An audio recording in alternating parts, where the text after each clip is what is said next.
Okay, Director Butzner, I Thank you. We should be good. Everyone. Okay, perfect. I am leading in board book, so for those of you that want to follow, you can, or if you'd like to lead yourself through the agenda, that works as well. And so I will call to order this Greater Albany Public School meeting on, excuse me, Monday, January 11th at 7:02 p.m. And I think Chris will get the flag up here and we will do our Pledge of Allegiance.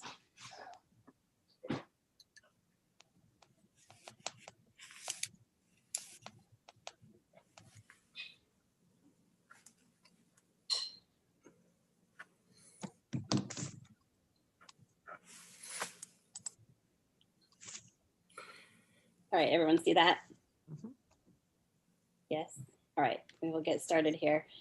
I pledge allegiance to the flag of the United States of America and to the republic for which it stands, one nation, under God, indivisible, with liberty and justice for all.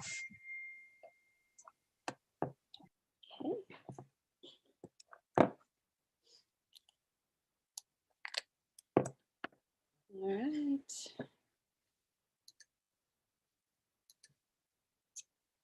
So we just had, do we get everyone back? Yes, we do. Okay. Board business tonight, we just had on our agenda the final version of our board goals that we worked on at our last work session, and they were approved on December 7th.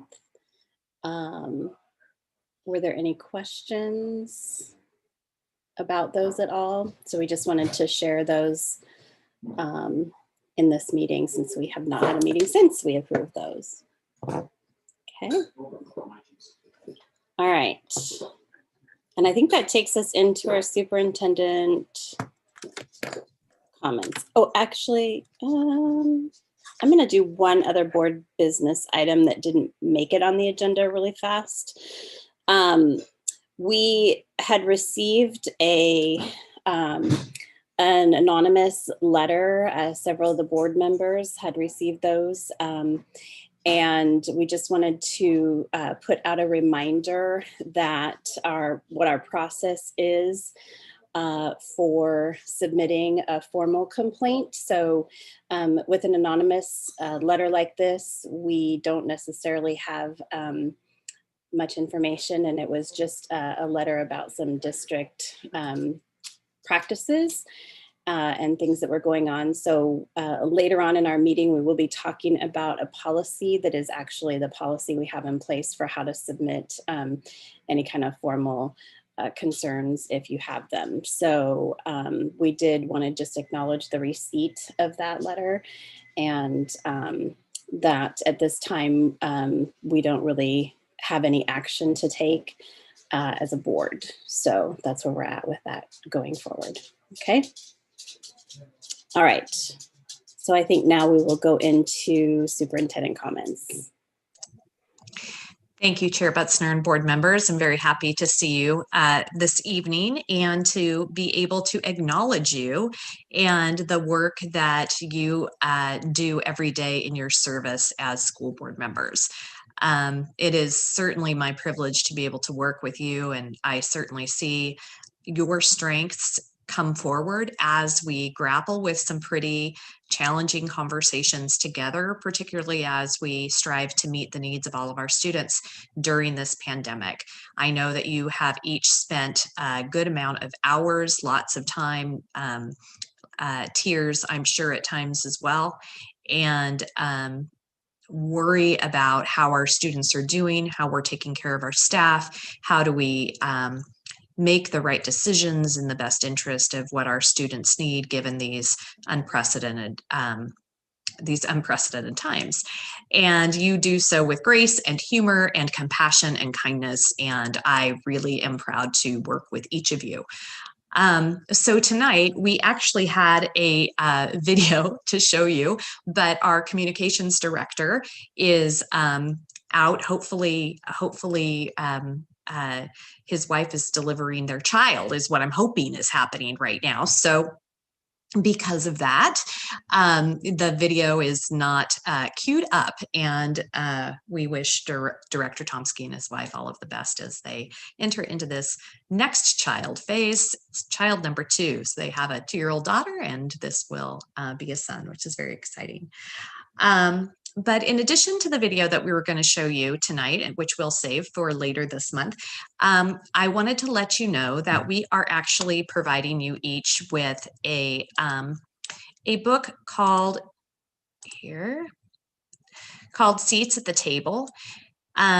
Seats at the Table is a book actually written for school board members, and it is about school board members' perspectives on race and racism.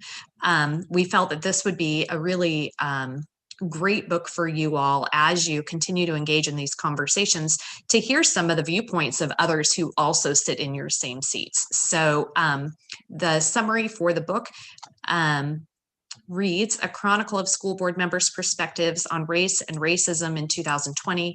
Seats at the Table is an unapologetic call to action for all who govern and lead our nation's public schools. Written as a result of national events, including the Black Lives Matter protests following the deaths of George Floyd, Breonna Taylor, and Ahmaud Arbery. This work probes school board members' self-identity, their experiences of race and racism, their reflections on progress in racial equity since the civil rights movement, and their thoughts on how we might confront racism and discrimination and achieve more equitable educational outcomes. And so this is a book that was talked about by one of you a while back, and so we ordered that for you, and we'll deliver it to you or have it available for you to pick up at the district office. In addition to that, our South Shore team has worked on a sign. Yes, Director Aganaga. I'm sorry. I'm getting text messages that the sound isn't working on the YouTube stream. I didn't mean to interrupt. Thank you. No, I appreciate that, and we will have our technology people get on that. No, thank you. And let me know if it continues. Give him 5 minutes and then let me know. So in addition, the South Shore staff have created a sign for all of you that will be in front of the district office starting tomorrow afternoon for the next few days. I understand it's on the left side of the district office, and I don't know if that's facing the DO or walking out of the DO. I'm assuming facing. And so if you want to drive through there and take a look at that, I know I will be driving past to take a look at that. So thank you so much for all that you do. And then I am going to try to address the issue with the with whether things are coming through. Oh, I also got a message that things are coming through fine. So I think that may be an issue that's been resolved now. So, all right. Superintendent Goff. If you could just, if we could just have, if they're having problems, if they could log out and log back in, that might be helpful. So I might try that, because we're getting it on YouTube, and we're hearing the sound. Thank you. Appreciate that. So that is my first item for you tonight. We have a lot of folks who are listening, which I love, because I am now 6 texts deep that they can all hear just fine. So yay for all of our audience tonight. Absolutely. All right. So that is the first item that I had. Would you like me to move on, Chair Butzner, to item number 2? All right. So tonight in your board packet, I included the most recent information from the Oregon Department of Education meeting that I had on last Tuesday, which was a pretty deep look at what the state is thinking about reopening. And tonight, what I wanted to do is then apply that, that information and additional information that I've been learning as I've been working with the Oregon Department of Education, with our peer superintendents across Linn and Benton counties, with our local Linn County Public Health, who's been a fantastic partner to us in this work, walk you through what my thinking is, We have Dr. Muth from the county here, who has been kind enough to join us to address just a couple matters on the science behind the metrics and the vaccine. So I'm going to ask Dr. Muth to chime in a little bit near the end of my presentation to you. And then I will walk you through the proposed schedule that for the proposed timeline for beginning in-person learning.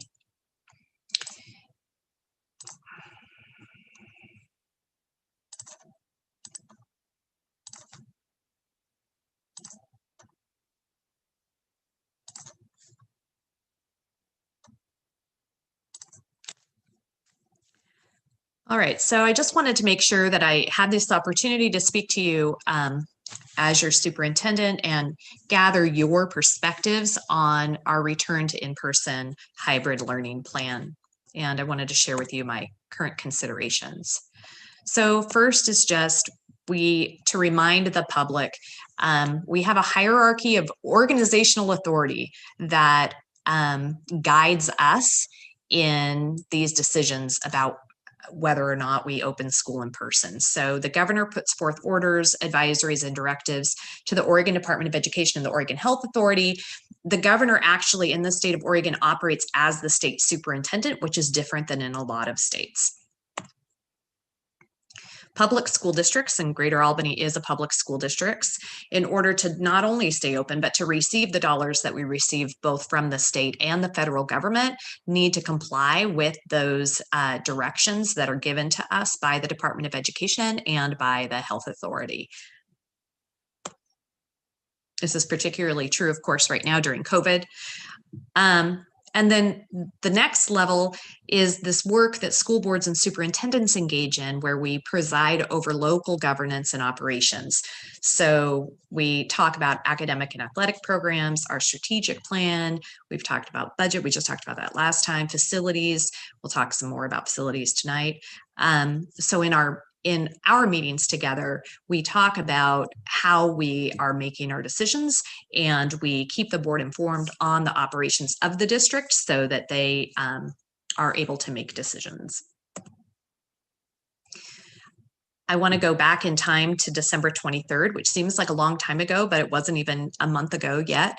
The governor put forth to us as schools 5 stipulations to the Oregon Department, or actually put forth 5 stipulations to the Oregon Department of Education and to the Oregon Health Authority for the return to school for students.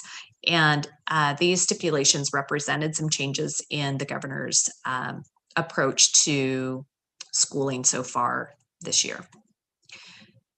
The first was that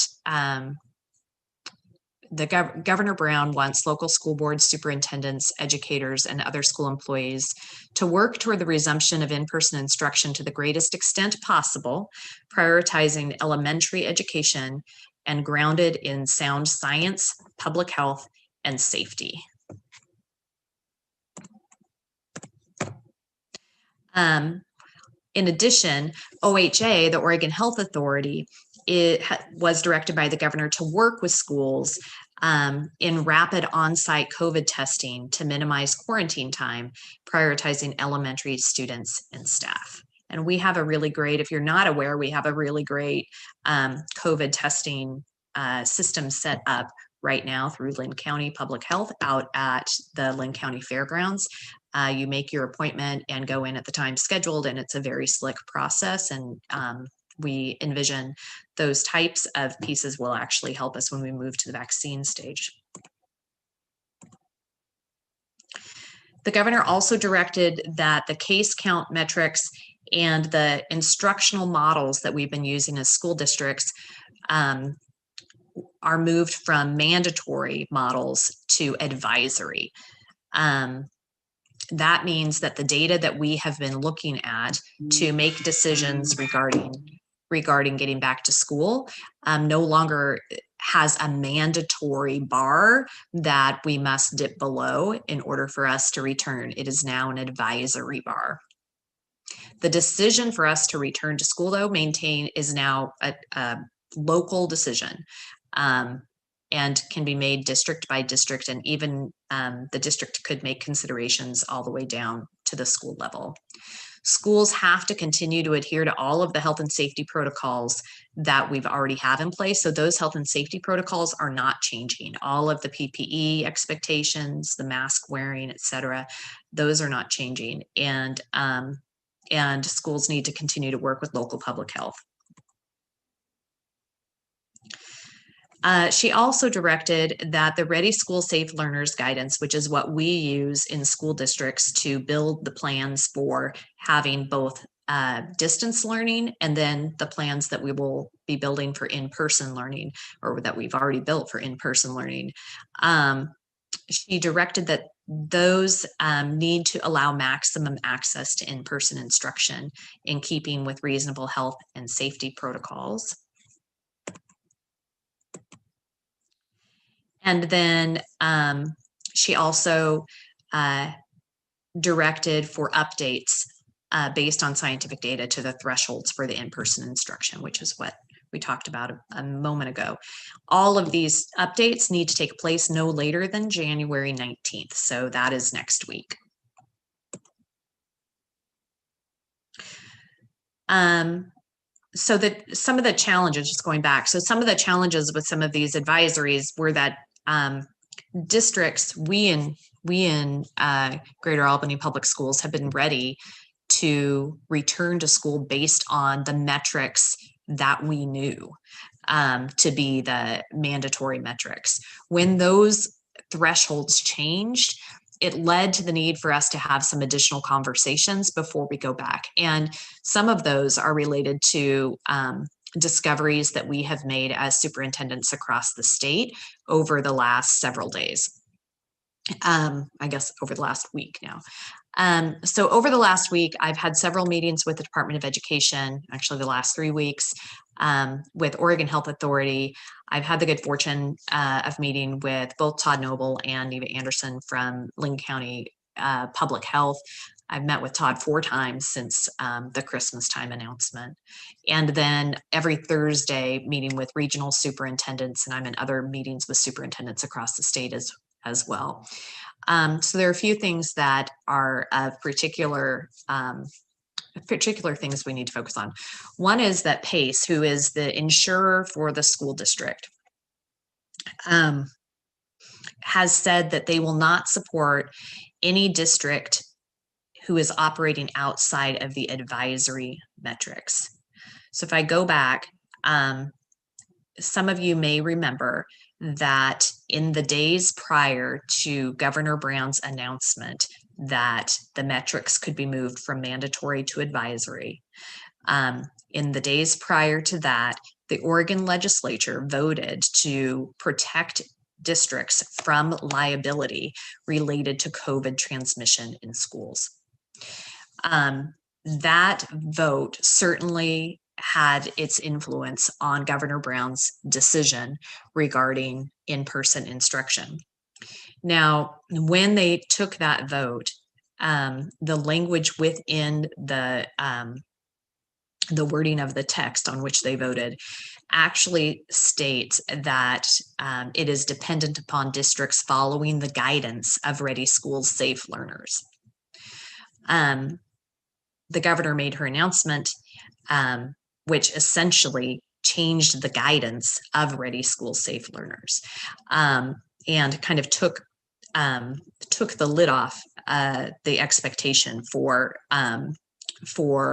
local case counts. However, Ready Schools Safe Learners didn't completely disappear. It strictly went from mandatory to advisory. And how PACE interprets advisory is the same as guidance. So what they're saying is anything in Ready Schools Safe Learners that is guidance or advisory needs to be followed still, even if the governor has said that they move from mandatory to advisory. PACE is saying they will not cover us with insurance if we don't treat those advisories as mandatory. So that creates a real issue for all of us in school districts who want to make sure that we're doing our due diligence and taking good care of our schools financially. And we anticipate that the Ready School Safe Learners guidance will change enough in a way that that this PACE issue could be resolved within the next week or 10 days. But at this time, we still don't have a resolution of this matter. And I want you as board members to be aware of that in your discussion tonight. The next piece is that on or before January 19th, and I talked about this earlier, there will be an update on the current metrics and other recommendations in RSSL. The challenge is that we're kind of needing to make some decisions or do additional planning without knowing exactly what those changes will be. We anticipate that they're going to be basing those potential changes on a group of studies that were evaluated in a Harvard white paper regarding the science around COVID spread. And that may lead to some changes, including things in addition to the metrics changes. So they may raise that threshold. And we have heard they may raise it up to as high as 300 to 350 cases per 100,000 cases within the community, or per 100,000 residents within the community. But they also might change the required space in between students. Right now it's 6 feet. They could change that to a smaller distance. We in the district, so that you know, are not planning to change any of the protections around space requirements or other PP&E requirements as we have outlined for you before. The only thing we are looking at is whether the metrics change has an impact on our ability to get back to school, changing from mandatory to advisory. And then we've also been in conversation with Linn County Public Health and other superintendents about the vaccine rollout and just other matters related to returning in person, things such as contact tracing and what will be our plan for contact tracing. The vaccine rollout is really wholly dependent on getting the vaccine into Linn County. Once it's here, our county partners have a really great organized method for getting the vaccine out. When we make this decision for reopening, whether we reopened in September or we reopen now or we reopen in June, we are simply operating on this continuum of mitigated risk. We are not going to be able to reopen schools with zero risk. It just it won't happen. And it wouldn't happen in any case, but if we're just measuring it around the pandemic, we won't be at zero risk for COVID, regardless of what time of year we make this decision. But I wanted to share with you this graphic from the CDC, and to let you know, this is from September. So it's an older graphic from the CDC, but it's their guideline that they still have on their website for schools to be considering their risk, right? Their level of what's your risk threshold that we're willing to tolerate. And it focuses on 3 areas. One is the case count per 100,000 over the last 14 days. Okay, we're really familiar with that number. We talk about that a lot. So the lowest risk of transmission in schools is fewer than 5 cases per 100,000. And the highest risk of transmission in schools is greater than 200 cases per 100,000. Okay, and we'll talk about where we are in just a minute. The second area that they recommend is the percentage of tests that are positive during the last 14 days. So this is what is referred to in Oregon as the positivity rate. And when you look at that, lowest risk is below 3%, and the highest risk would be anything greater than 10% of a positivity rate. And then the third area that they want us to look at is around what is the ability of each school to implement these key mitigation strategies that they find really substantially lower the risk of transmission. So consistent and correct use of masks, social distancing to the largest extent possible, hand hygiene and respiratory etiquette, just don't cough in each other's faces, cleaning and disinfecting, and then contact tracing, working with the local public health authority around contact tracing.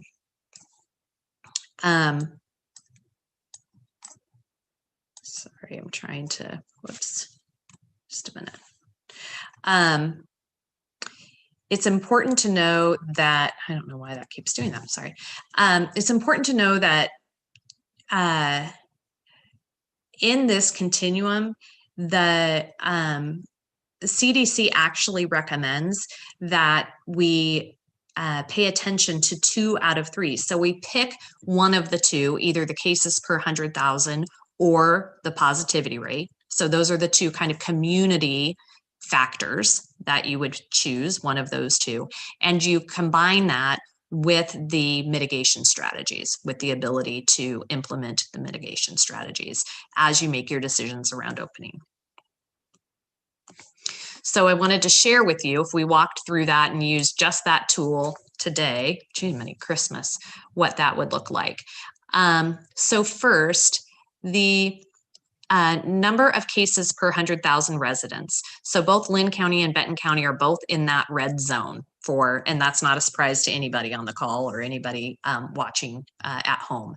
So the case counts that were announced for the last 14 days in Lynn County were 320, almost 321 per 100,000 residents. And for Benton County, 281 basically per 100,000 residents. So that puts both those counties in the red zone for that measure. However, in the positivity rate, the percent of positive tests that we have, Lynn County is at 7%, which puts us in the yellow zone, and Benton County is at 3.5%, which puts us in the green zone. So less chance of transmission. And for the 5 key mitigation strategies, we are in the solid green. So we feel very confident that the mitigation strategies that are outlined are those very things that we are training staff to use, that we've been working on this whole time, that we're continuing to use, and we will continue to be training staff on when they come back together.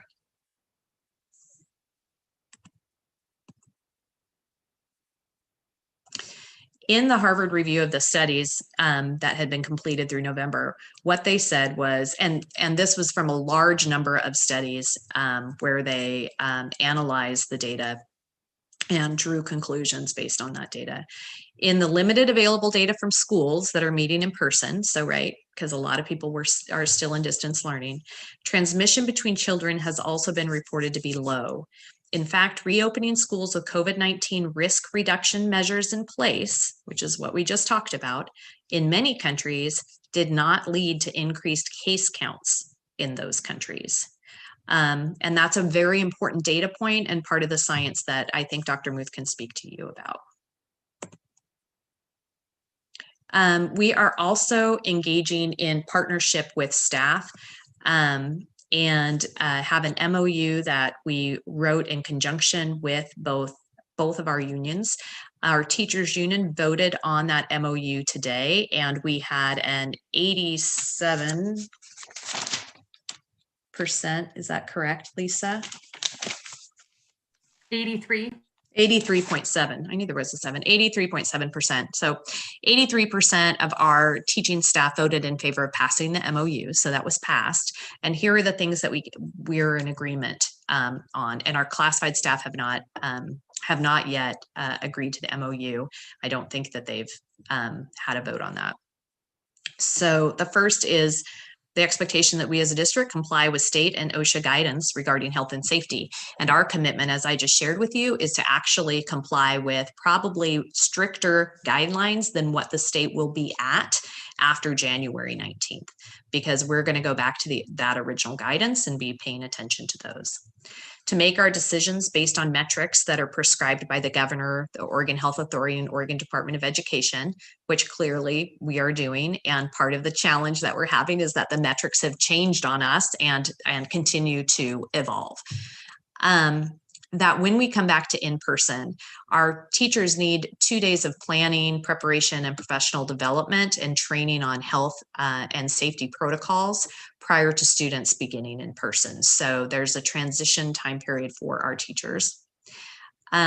We are not going to be requiring simulcasting of lessons, meaning that if we are not requiring that teachers teach students in person and students at home at the same time. We don't believe that's in the best interest of our kids.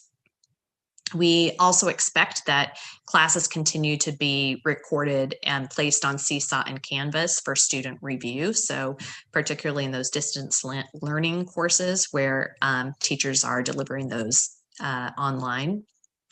If teachers or other staff become ill due to work, if they can trace a COVID case that they have to a situation at work, then workers' comp will apply. In the same token, it's expected that staff are going to comply with all of the exclusion timelines associated with any type of quarantining, whether it's due to actual illness or it's due to exposure. And then the last piece is that staff are expected to complete health and safety training and be up to date on all of the ODE and OHA expectations. So those are the key pieces of the MOU. We really have 3 considerations that impact our ability to shape our timeline right now. So one is the vaccine availability and distribution timeline. We know, like I said, that Lynn County and Benton County as well have been doing a really good job of getting the vaccine out into people's arms when it arrives here. And so we don't have a concern about their ability to do that. As soon as we get enough doses where the 1A group is covered by the vaccine, we feel confident that through the work that Lynn County superintendents and Todd Noble from Lynn County Public Health have done, we feel confident that we'll be able to get all of our 1,000 employees vaccinated very quickly as long as the vaccine is here. We will use a model very similar to what's happening with the COVID testing out at the expo, and we have a prioritized list for that vaccination. We also, the other consideration that we have is we can't roll all of our kids into the classroom at the same time. We need to do kind of a phased in roll-in plan because we need our health and safety team to be able to go into those classrooms where students are newly in-person instruction and look for ways that we might be able to improve safety, make sure that kids are adhering to health protocols, make sure teachers have any resources that they need that they may have not realized until kids get into the room, make sure that we have conversations with the principals around kind of what the health and safety team are seeing. So to be able to do that, we need some time in between groups of students coming in and can't get all the kids back at one time. And then that PACE liability piece that I talked to you about already. About the vaccine itself, depending on which vaccine people get, there are 21 to 28 days between their first and their second dose, and then there's another 10 to 14 day waiting period after the second dose. So really you're looking at from the time that a staff member gets a vaccine, it's about 6 weeks until they're fully vaccinated. And which extends out the timeline for that vaccination process. If staff were able to get vaccinated this week, then they would not be fully vaccinated until late in February. Here's the priority vaccination plan for staff. We would have those who work with our most vulnerable students and those who are most vulnerable be the first to receive the vaccines. Our nurses actually are getting covered with other healthcare professionals this week. So thank you, Lynn and Benton counties, for taking care of that with us. And following those 2 groups, we will then be doing elementary staff, then secondary staff, and then district staff. And with that, I think I'll stop sharing for a minute and ask Dr. Muth if he could speak for a few minutes on the science around community spread. I think that's an area of question that we have a lot of angst around because the metrics have been saying one thing, and now that they've turned from mandatory to advisory, we want to make sure that we're following the science in decisions that we make. And then also the efficacy of the vaccine. Maybe if you could speak a little bit to, is there a difference between having no vaccine on board and having the first dose of the vaccine on board? And maybe if they're seeing any impact regarding the second COVID strain. I think those are kind of the questions that we've had so far. Well, the community spread is, I think we're all pretty aware that it is related to people being in close proximity, and of course not necessarily following the guidance that we have in terms of trying to avoid the transmission of this very transmissible virus.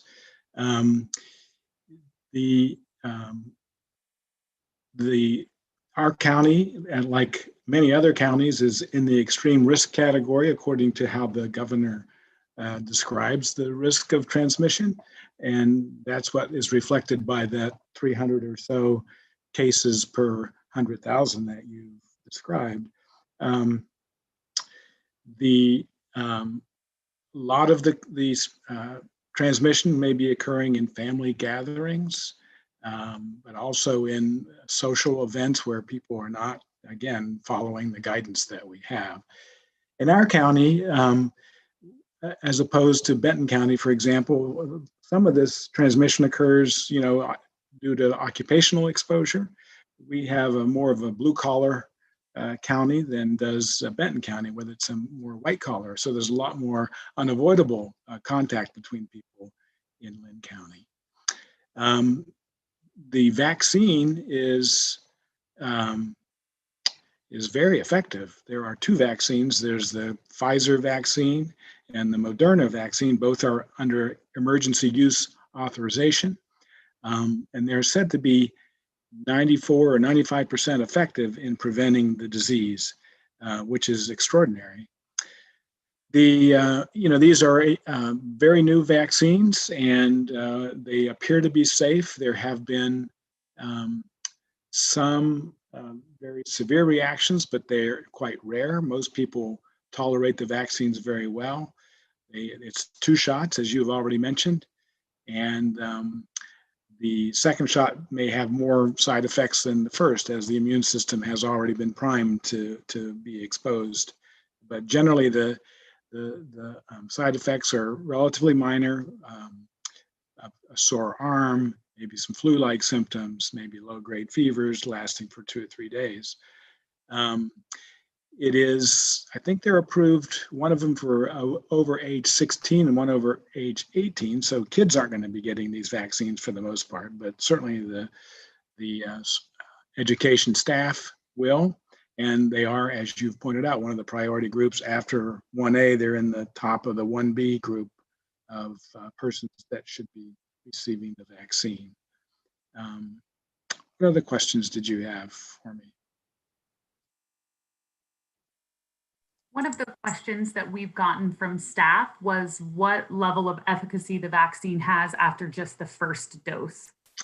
Yeah, and there's a little uncertainty about that, but perhaps a couple weeks after the first dose, there may be a 50% to 80% efficacy after 1 dose. It's not clear how long that would last. The second dose is thought to be very important to boost the immunity up to the higher levels and hopefully lasting. There are, as you, I think Melissa said, there are these new strains of the virus that are circulating. We haven't identified them locally, but that doesn't mean they're not here. To this point, the vaccine authorities say that the vaccines are still effective against the new mutating strains of this virus. All these viruses mutate, regularly. This one has a tendency to mutate not as quickly as the flu virus, but does have, it will mutate as it circulates. But at the moment, the vaccines are thought to be effective for the new strains as well. And those new strains are said to be more transmissible, as I'm sure you've heard. And they could rapidly become the predominant, as they have in the United Kingdom, in this country, of course. So that's all the more reason to try to get people vaccinated as soon as we can. Dr. Muth, are you familiar at all with information regarding the spread at schools and what people are finding? I've read a bit about that as I was anticipating visiting with you tonight. And I saw the same thing that you were describing. You were mentioned the Harvard study. I wasn't familiar with that, but I had read about studies in Sweden and study in North Carolina and a few other places where the transmission was relatively not high in school settings, which is encouraging. That doesn't mean it won't happen, but that is encouraging. And I think, as you pointed out, if people really do adhere to the appropriate mitigation, then school probably isn't going to be the place where the big outbreaks are going to occur.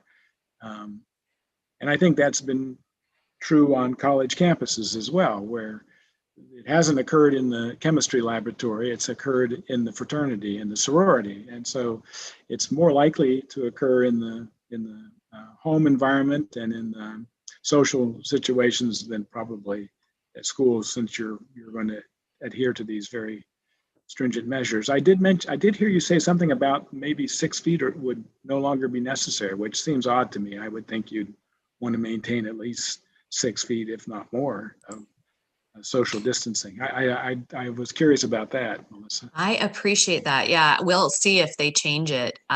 What they were discussing on Tuesday with the superintendents was the potential to possibly reduce that down to 3 feet.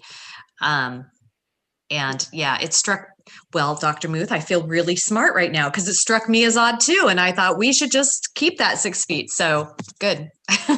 Well, I would certainly encourage you to do that. I wouldn't go down to 3 feet. The transmission of this virus is by several means, and there's various part sizes of these droplets that come out when we're talking and coughing or whatever we're doing, some of which fall rather quickly to the ground, maybe within 3 feet, but others can remain suspended and travel. So I would discourage you from following a guidance that might say that less than 6 feet is appropriate.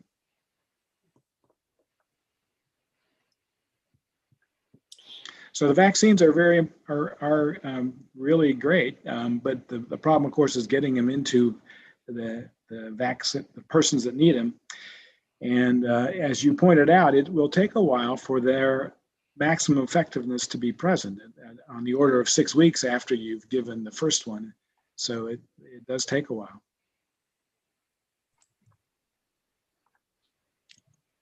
So board members, it's up to the districts, I guess, to decide to what degree they're going to open. And I'm sure you've already discussed this, but what is your opening? Or maybe I shouldn't go there. This is so perfect. It's like you teed up a ball for me to just hit straight off the tee.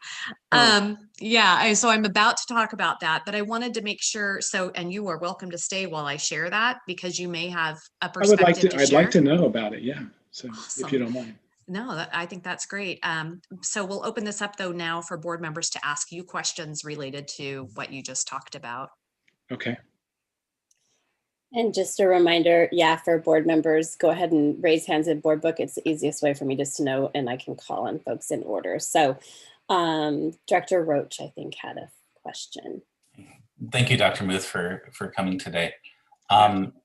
I'm wondering about transmission rates for individuals who have been vaccinated. If say students are asymptomatic within a school, passing that to a teacher and then the teacher taking that home to potentially vulnerable housemates, is there any studies been done on that? The answer is not known to that. You're asking, if someone's vaccinated, can they become infected even though they may be asymptomatic and pass it on to somebody else? And it's not known. I think it's being studied, but there's no answer to that question. And that's why it's recommended that, even once we're vaccinated, we still wear the masks and pursue the mitigation. But it's a very good question. And I have that same question myself. I mean, if I get vaccinated, and am I going to bring it home to my family? And I don't know the answer to that. Do you think that changes our recommendations for how people should behave in their home once their schools are in session? No, I don't think it does. Okay. I think there's still the risk that someone who's vaccinated could still be infected and pass it on. I mean, the infection occurs in the nose, the vaccine is given in the arm, and perhaps the nasal mucosa, isn't quite entirely immune to being infected, even though the individual is not going to become ill. So, yeah, your question's very good. Thank you.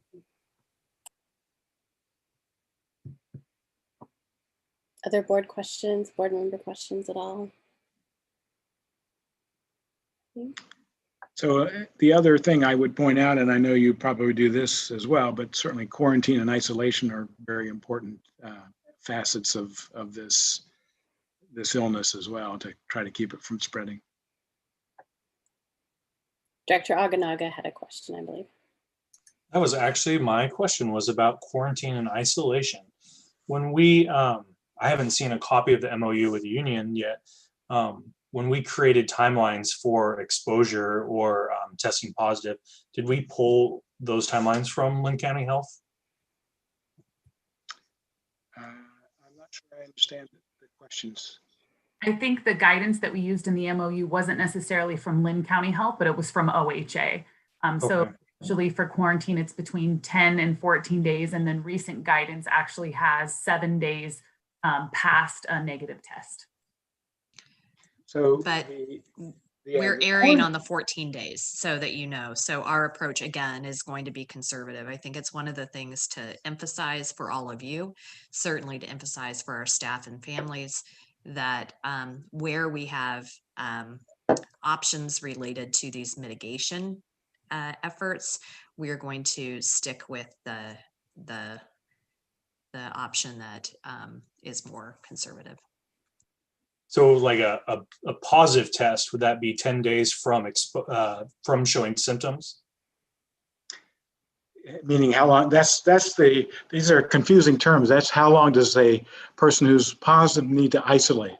And it's a minimum of 10 days from either the date the test was positive, if they were asymptomatic, or the date of the onset of their symptoms. And they have to be free of symptoms for at least a day as well. So it's a minimum of 10 days. Is that what our policies are reflecting? Yes. And in addition to that, and they are confusing because there's also quarantining. So if you've been exposed, that's where we're putting in place the 14-day quarantine, which could be reduced to 10 days now, or 7 days if you have a negative test within the last 48 hours of the 7 days. We're going to stick with the 14. From the health department's perspective, yeah, we're certainly discouraging the 7-day testing option because it's too complicated and not likely to be work well. And the 10 days we do if it's absolutely necessary, but we certainly encourage the 14 days of quarantine. I'm glad to hear that's what you're going to do. It is very confusing, yeah, and especially with how many days you're contagious before you show symptoms, even is confusing. Sometimes people mix that up with how long it can incubate in your system. I think one of the things that we have to be careful of is in our particular setting, we're not only dealing with the quarantining and the going back after positive cases, but we're dealing with cohorts of people that have to be isolated, and to have all of a sudden, one cohort now you're managing on 7 days plus, a negative test, and this one's 2 weeks and this one's whatever. If you had a whole bunch of those going on, the management of that and the impact to the staff and the people involved is greater than just saying, we have a time frame that we're going to stick with, and it's a little more consistent. It's a little easier to manage when you're dealing with a multitude of, hopefully we won't have those. But if we did, and we have to assume we might have multiple of those going on at the same time, it would be really hard to manage. Director Thompson also had a hand up. Yes. One of the 5 key mitigation strategies, and it kind of goes along with what we're talking about here, is contact tracing. And my last, and I know this is kind of dated, but months ago, there was a story in the paper that Lynn County was kind of frustrated with people's response to contact tracers. And I was curious if that has gotten better over time. I think it's gotten, I'm sorry, I didn't mean to interrupt you. Well, no, that's just, I just want to reiterate, that's going to be a key point. I think it's gotten worse. Oh. Well, I don't think it's gotten better. I think people there's this COVID fatigue, and I think if anything, it has gotten worse, not better. People are not always wanting to cooperate by any means. Well, I'll just, go ahead and say that if it's one of our 5 key points, our community, our staff, everyone, I think we're going to have to talk about it and encourage it, within our community. Absolutely. Because, on the slides, we kind of said, that was green, and we said those 5 key things we'll do good at, and masks and washing hands and all that, but contact tracing is going to be a key point in this. I think any organization has been successful. I think of the sports leagues that have been successful, they have done it with lots of testing and following up on potential exposure and quarantining. And I think we will have to as well if we want to make this successful. And everybody's willingness to do so. Yeah. It takes the entire community being willing to do what's right outside of the school, because we can only control what we do in school, which everyone is asking of us and we're wanting to do. But then on the other hand, we also need people to continue to, help from a community perspective so that we can keep those kids in school, because just because it's not being passed through schools doesn't mean that if a kid who is part of a cohort gets it outside of school, they may not be sharing it in school, but it still impacts that cohort, whether they can continue to go to school or not. And so keeping those kids from getting it and keeping the staff members from getting it outside of school is just as important. And I think people sometimes aren't thinking always about that either. And so we need to make sure that even though the statistics show it's not something that's mass contagious at school, we still have kids that aren't going to be able to come to school if they have it, or if they've been around people that have been exposed. And that doesn't mean we want people to just, not share the results either, which I think is one of the other things. We want people to comply with all of the requirements and all of the testing and do all of those things as we're going forward too. So, yeah. Any other questions for Dr. Muth? No? Okay. Well, again, I think I want to say thank you also for joining us. I know we all appreciate it. It's been helpful to hear, and I think it's great to hear from our community partners in this process and letting us have an opportunity to ask questions. And I think, like Superintendent Goff said, if you're wanting to stay on and listen to the next pieces, I think that would be great. I would like to do that. I will. Yeah. Bow out after a bit, but I would be interested in see what your plan is. That'd be great. If I may do that. Yes. And if you do have questions along the way, feel free to thank you. Raise a hand and let us know. Okay. Glad to have you. All right. Well, before I get started and explain to you and introduce to you the draft hybrid in-person transition plan, I want to explain to you my color coding of the draft plan, because it has been a point of confusion as I have shared it with staff today to get their various perspectives. So if a date has red on it, then anything in that red box basically means there's no school for students in that red box on those dates. If it is yellow, yellow indicates that comprehensive distance learning is happening for those students that are highlighted. If the box is green, it indicates some stage of hybrid. If it's light green, it means that hybrid has been going on and hybrid is continuing. If it's dark green, it indicates the first day of in-person hybrid instruction for those students. All right. So it's a red, yellow, green. Red meaning no school. Dark green meaning hybrid has begun. In-person has begun. All right. Now let's see, given that lead in. So this is a look at the February calendar. To let you know, I have talked this proposal through just the high points of it with the president of our certified union, with Lindsay, earlier today.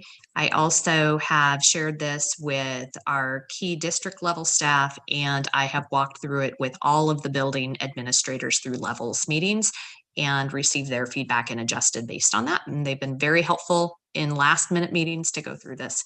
I also, the most important person probably who has collaborated with me on this plan is our district health coordinator, Nurse Rachel, who is fantastic and really has a good eye on what is manageable for us as we enter in, to make sure that, remember, one of the points that I was talking to you about is we need to roll in manageable enough chunks for our health and safety team to be able to really provide supports and make sure that we're able to put in those mitigation strategies and adhere to them in the way that we want to for the safety of our students and staff.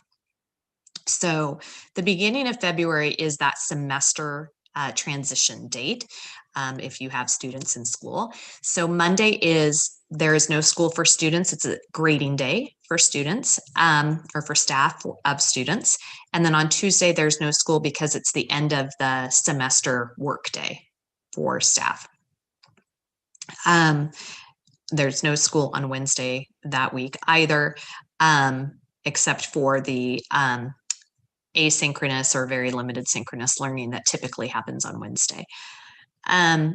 This plan would have teachers beginning to prepare for students to come back as early as February 4th. And the first group of teachers that will be preparing for student return is our K through 5th grade teachers. So there will be no school for kindergarten through 5th grade students that whole first week of February in this plan. The reason for that is, remember in the MOU, we talked about that teachers have 2 days of preparation for this transition, and that would be happening for our K through 5 teachers on the 4th and the 5th of February. The following week, on Monday, February 8th, hybrid would begin, in-person hybrid learning would begin for kindergarten, 1st and 2nd grade students. All the rest of the students in the district would remain in their comprehensive distance learning model. So 3rd through 12th grade students would be in comprehensive distance learning. It's important to note that, that the 3rd, 4th, and 5th grade teachers have their 2 days of preparation time, but they still go back into comprehensive distance learning for 2 days, and that's so we can do that slow roll at the elementary schools. However, by the 11th, of February, that's the first day for 3rd, 4th, and 5th grade in-person learning. So by the 11th, we would have all of our kinder through 5th grade students in school. And remember, this is an AM/PM attendance model for kinder through 5th grade. Starting on the 11th also, we would have then our 6th through 8th grade teachers preparing for in-person school to start. So there would be no school on the 11th or 12th for 6th, 7th, and 8th grade students. 9th through 12th grade students still in comprehensive distance learning. The 15th is President's Day, so there's no school for anybody. And then the 16th, elementary school students continue in hybrid learning, and 6th graders would have their first day of middle school in person on February 16th, which is very exciting to think about. Think about it. These 6th graders have not yet been in their middle schools. I mean, they didn't even get to do the visit in the spring, right? Because we didn't have the in-person visits. So this is a really exciting date to mark, and we are starting just with 6th grade, not only for that management piece of the cohort, because we probably wouldn't need to start with just 6th grade for that reason alone, but simply because it's a big transition for 6th graders from 5th to 6th grade, and learning all of the intricacies of the middle school is complex. So that will be a fun first day back for 6th graders. 7th through 12th grade students will be in comprehensive distance learning on the 16th. 7th and 8th graders then will start their in-person learning on the 18th. So by the 18th, all kinder through 8th grade students by the 18th of February would be able to take advantage of in-person learning. Remember that our middle schools are on that same AM PM model as our elementary schools as well. So they will get instruction Monday, Tuesday, Thursday, Friday in the in-person model. Wednesdays will continue for all grade levels to look the same as they currently do. So also on the 18th, now that we've got K-8 in person, our 9th through 12th grade students will not have school on the 18th of February. And that will be the day, those will be the 2 days that our high school staff are preparing for their kids to come back in person. And this is where it gets a little complicated. So if you have questions, no problem. Because Albany Option School has very few 9th graders, they are okay just starting with their hybrid in-person on Monday the 22nd with all of their students. They don't feel a need for that to be a 9th grade only day. However, similarly to what we talked about a minute ago with 6th graders, our freshmen also have not visited their high schools, so they have not been in person. And we know that our comprehensive high schools have pretty complex campuses that have gone through a number of improvements as well that just are exciting, but also can be pretty scary big places to navigate when it's your first time there, including figuring out lockers. I mean, these things that we forget are basic, but things that people will need to figure out. It's unlikely that they're going to be working with lockers while they're at school because of COVID. We may or may not be assigning lockers to them, but certainly all of the other complexities will be there, an opportunity to get to know their peers. So we are dividing the 9th grade into A and B cohorts. We need to do that for a few reasons. One is that we can't have all the kids on campus during the regular day. We typically wouldn't have them all on the same time. And as we've already figured out transportation for those 9th through 12th grade groups, we can't then change our entire transportation model to get all the 9th graders on campus for one day. So what you'll see on the 22nd is that Group A, Cohort A, will be in school, their 9th grade Cohort A, on the 22nd. And then the next day, Cohort B will be in session in school. Meanwhile, all of the other South and West students will be engaged in asynchronous learning that's been assigned by their teachers. It's part of what the teachers will and other staff will be putting together for students during their prep time on the 2 days previous. Then on the 25th, everybody, K-12, will be in school on the Group A for South and West, and Group B for South and West for 9 through 12 as well. So remember that those they alternate schedules, so they have an every other day schedule. So they will always have kids in the A cohort will go Monday, Thursday, and kids in the B cohort will go Tuesday and Friday. So this allows all of those students to start on their regular schedule when they start their classes. So that means that we would have all of our students in school by that last week, by the week of the 22nd of February, which is really exciting. We're trying to roll it out slowly enough to be respectful of the fact that that we need the time to do our due diligence around our mitigation strategies, but also in the hopes that as the vaccinations become available, that we may be able to see our staff through this rolling timeline as well, get the vaccinations that they are wanting as well. So, questions about the schedule? And I can't see your hands held up, so I'm going to rely on Chair Butzner. Gotcha. I'm not sure if I have questions on this schedule. I do have other questions. So are you still have a significant amount of things? Nope, just this and then other questions. So okay. Because well, I can stop sharing the schedule then if we. Okay. I will start with other questions if no one has questions about this schedule, which I wasn't seeing anybody pop up yet. Brilliant. All right. Okay. So I will head off a couple questions, and then other board members raise hands if you have them. Couple of questions, and I think mine have stemmed, well, one I think is for all. So we had been asked, or we had asked all of our families to make choices of hybrid learning versus remaining in the educated or taught kind of synchronous, asynchronous learning right now. And then Albany online, right? Were kind of the three options people had, and they've made those choices. Many people made that choice prior to the governor's announcement, and maybe thinking that the metrics was going to be what it was that we would be using. And so our family is going to have an opportunity to make changes to those choices now. Yes. Yeah. So all three of those options will continue to be available to families.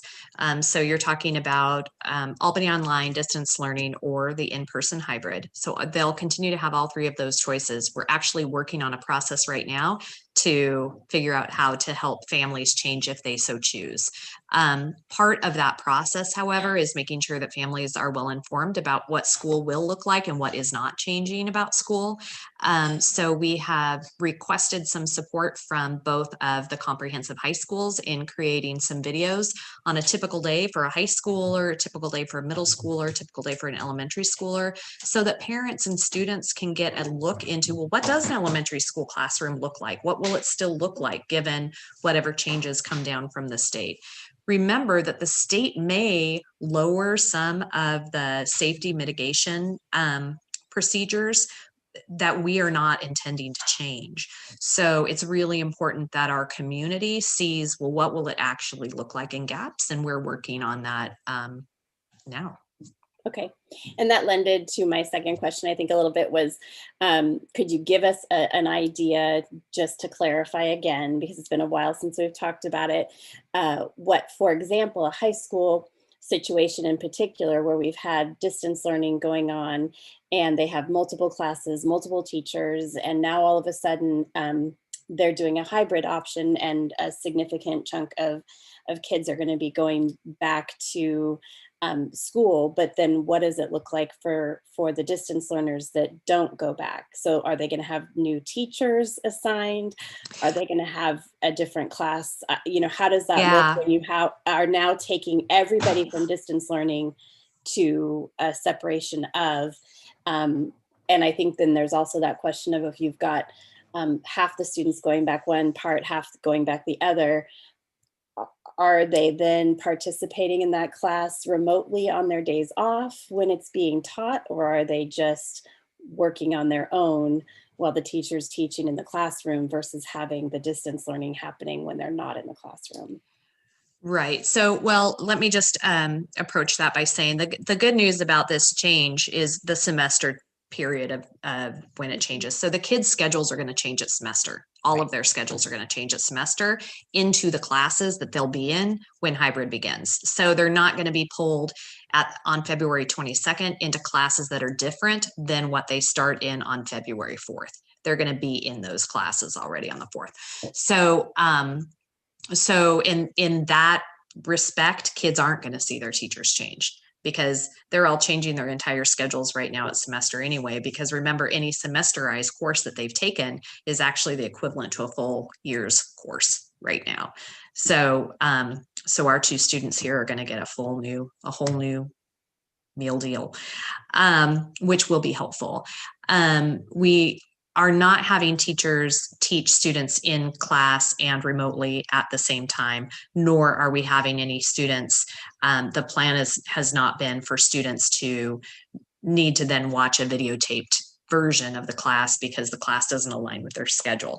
It's actually just part of what happens every single year with high school schedules, which is we do the absolute best we can do to get to the kids into the classes they must have, and then the classes they desire. And what often happens is the classes they desire don't always line up, and it won't be any different than that next semester, they won't get into every single class that they're hoping to take.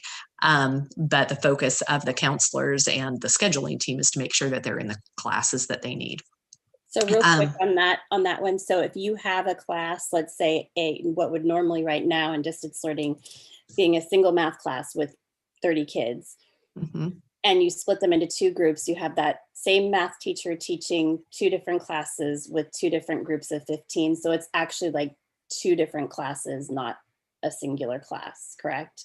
So what they're hearing and learning, I mean, should be the same, but it's always slightly different, right? Depending on the questions the kids ask and the way things are going, it should be considered almost like 2 different. Well, it's just like, so most of our classes at the high school have more than one, what's called a section. Those are called sections. So let's say a student is in geometry. We have multiple sections of geometry that are offered throughout the course of the day, and probably more than one math teacher that teaches geometry, right? So you may have, that's true. The classes aren't going to be taught exactly the same, even if they're taught by the same teacher, if they're taught at a different time, but it would run in that same, it would be that same type of a situation. Okay. Yeah.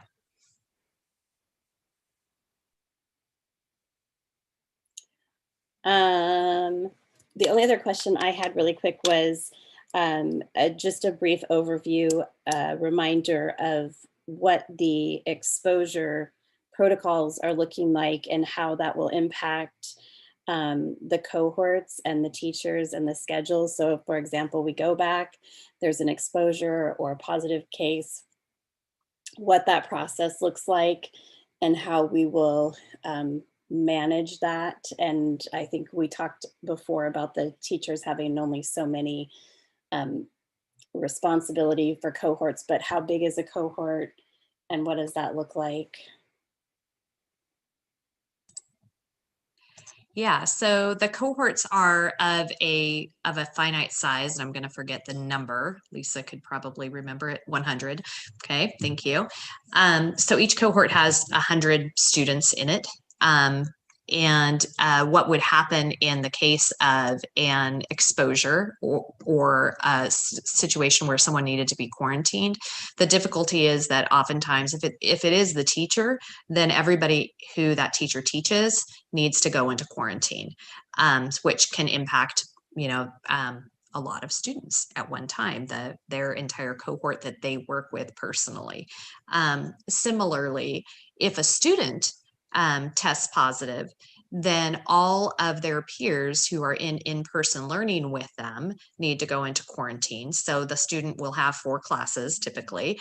So all the students in each of those 4 classes need to go into quarantine. Any students who are in small group learning with that student, so let's say it's a student who has specialized instruction because they have an individualized education plan. So maybe they work with a small group of students twice a week for a half an hour each time. Those students who are in that small group would also then need to go into quarantine.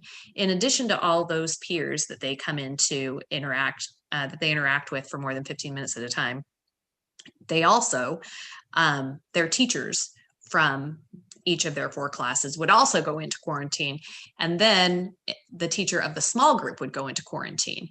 So it is a pretty, going back to your earlier statement about the importance of contact tracing and the importance of limiting community spread. This is really where I feel like our community may not understand the repercussions within the school community. Every time there is an exposure, there is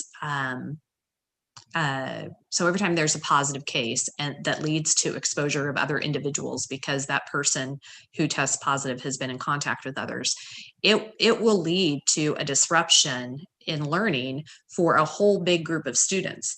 Students will continue, whether they're kindergartners or seniors, they are going to continue to be working with their Chromebooks because we know that it's going to be extremely important for kids and staff to be able to be flexible. And if they go home on Thursday night, they may get a call Thursday night, don't come into school on Friday because you've been exposed and you need to now be home for 14 days. And the teacher may not be ill. It may be somebody else in the class. And so the teacher may continue that distance learning style that the students are accustomed to now. The teacher would revert back into that distance learning delivery of teaching and learning, of instruction for their students, and students would be learning from home in the same capacity.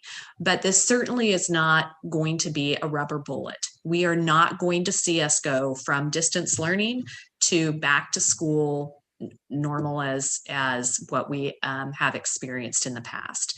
We are going to continue to have interruptions. And the more that our community can help with things such as contact tracing to help us, meaning Lynn County Public Health and all of the health and education caregivers who are trying to keep school in session, help us ensure that people who have been exposed are very quickly removed from that situation where they could potentially expose others. It's extremely important. So thank you for bringing that up earlier.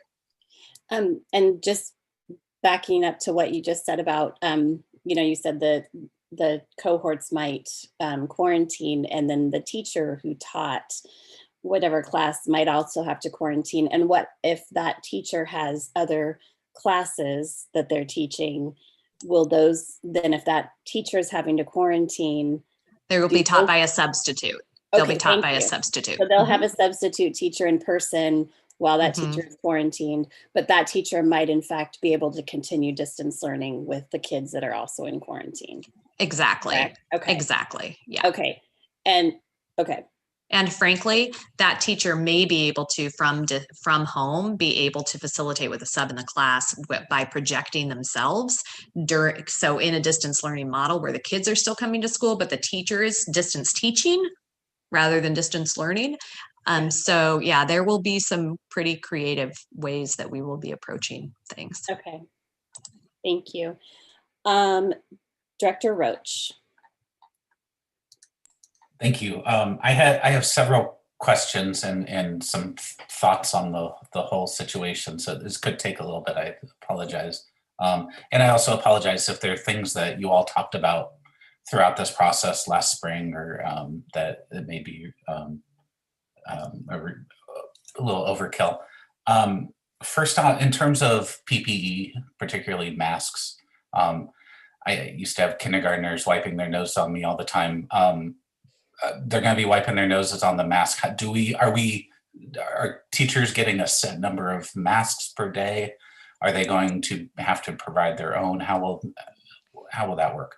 No, so we're providing masks to staff and to students, and have we feel like a pretty deep number of masks for folks right now. We also, Lynn County has been extremely gracious in offering us masks. They have a very large number themselves. So if we get into a circumstance where we feel like we would be running low, then we would ask Lynn County. So students and staff can of course wear their own masks. We are providing masks also to students and staff.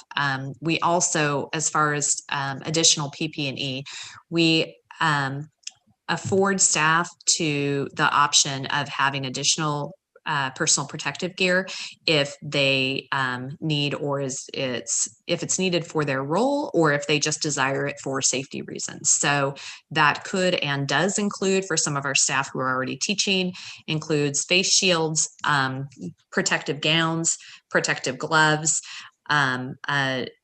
pretty much those protective pieces that would make sure that you were not coming into contact with COVID. And just to clarify, those are reusable masks, correct, that we're providing?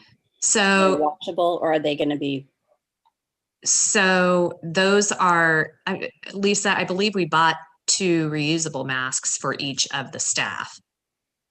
So we have both. We have both reusable and the kind of blue disposable ones for both staff and students.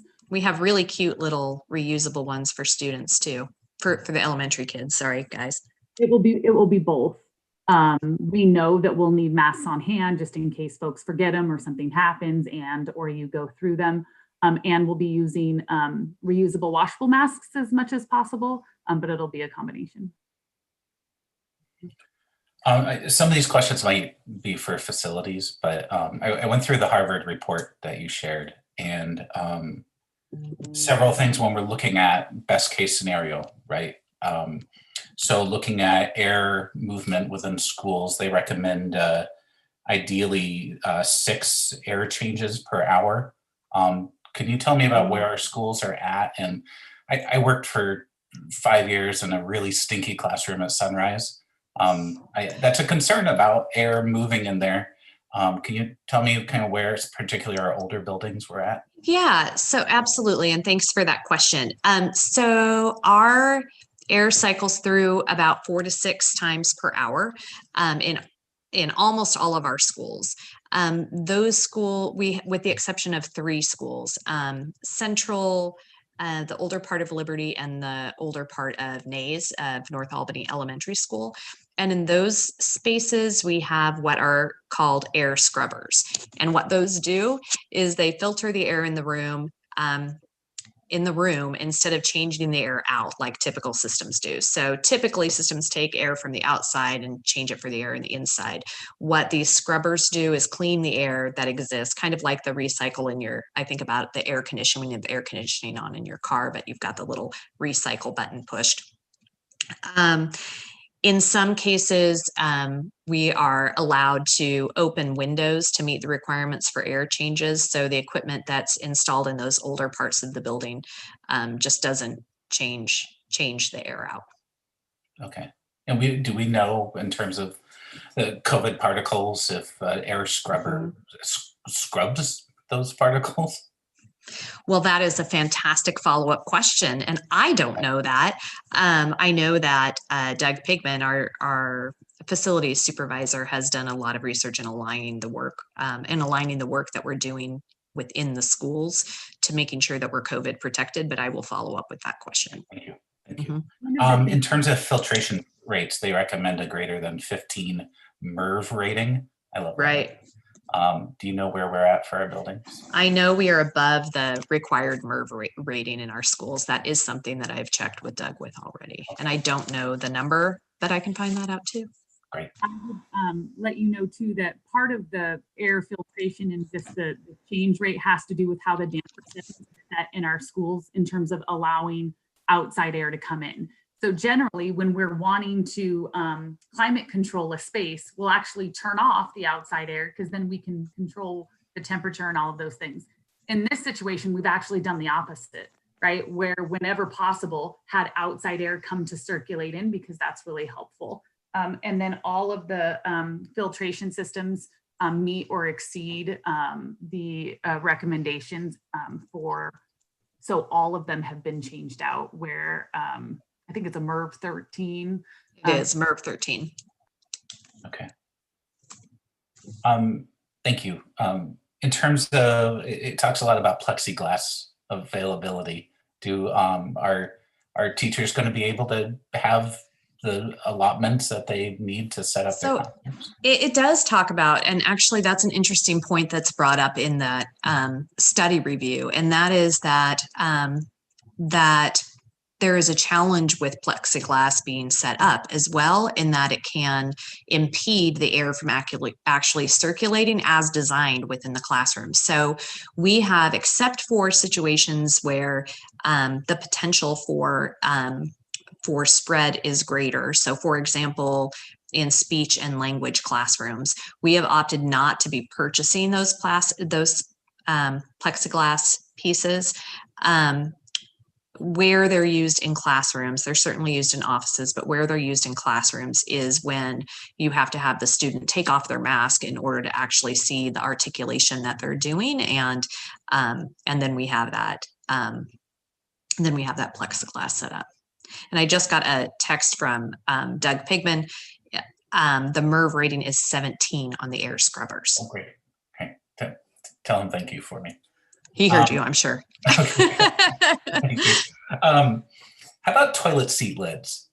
We have a number of toilets in the district that don't have lids. We understand that there's, at times there could be explosion of germs once toilets flush? Has that been considered?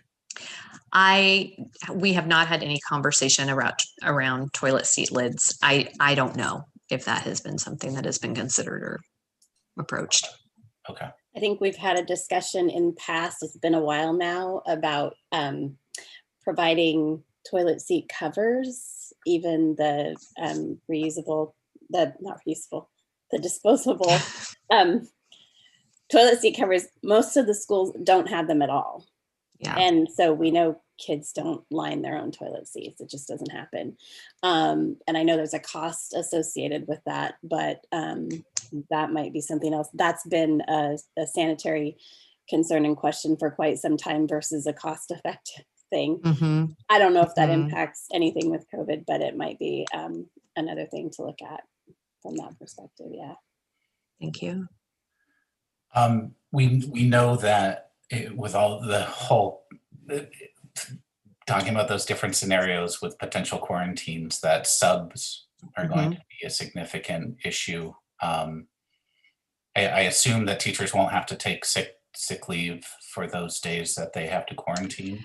We know. Well, that's not necessarily true. So if teachers, where the, I'm sorry, I'm thinking about this. So where we are right now with quarantining is that if we are needing to direct teachers to go home to quarantine or other staff to go home to quarantine, ideally we would be, Director Larry, you should actually answer this so I don't mess it up.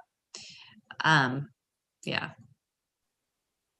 I think the simple answer is at this point, we don't have any other mechanism in place besides sick leave.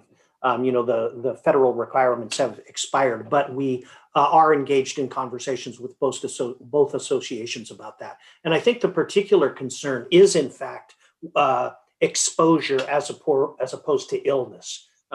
It's that person who has not become sick, but is forced to stay home because they were in some way exposed, and they're unable to work from home. In a lot of cases, as was described earlier, that teacher may very well be able to work from home, be able to continue with virtual instruction or whatever. But certainly there are some of our positions that just can't be performed from home. And so, we are still engaged in conversations about what to do about that. But right now, sick leave is the only vehicle that we have available. And I want to say that that district leadership is engaged in conversations around if we need to send staff home where they are unable to do their work from home and they are not sick, but their work, the nature of their work itself is such that they can't do it from home. Let's say you're a maintenance worker.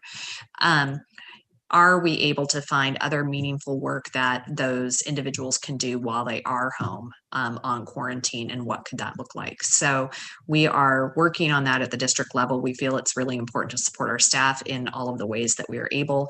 We understand there are limitations based on fiduciary duty to the school district, and yet we also want to take care of our employees.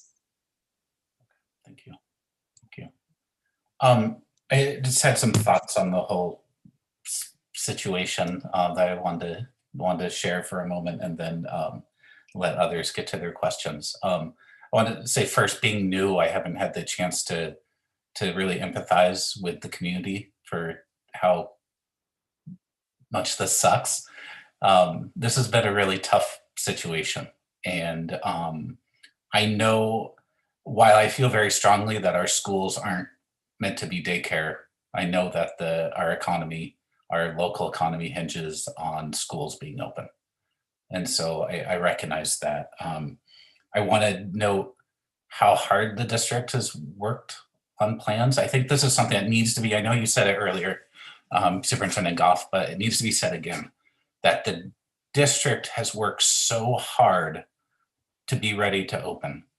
And I feel like the governor, to use our obligatory sports metaphor, moved the goalposts on us.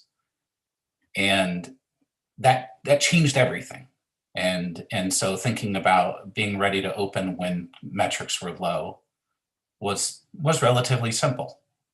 And now that we're looking at a situation where cases are extremely high, is frankly scary.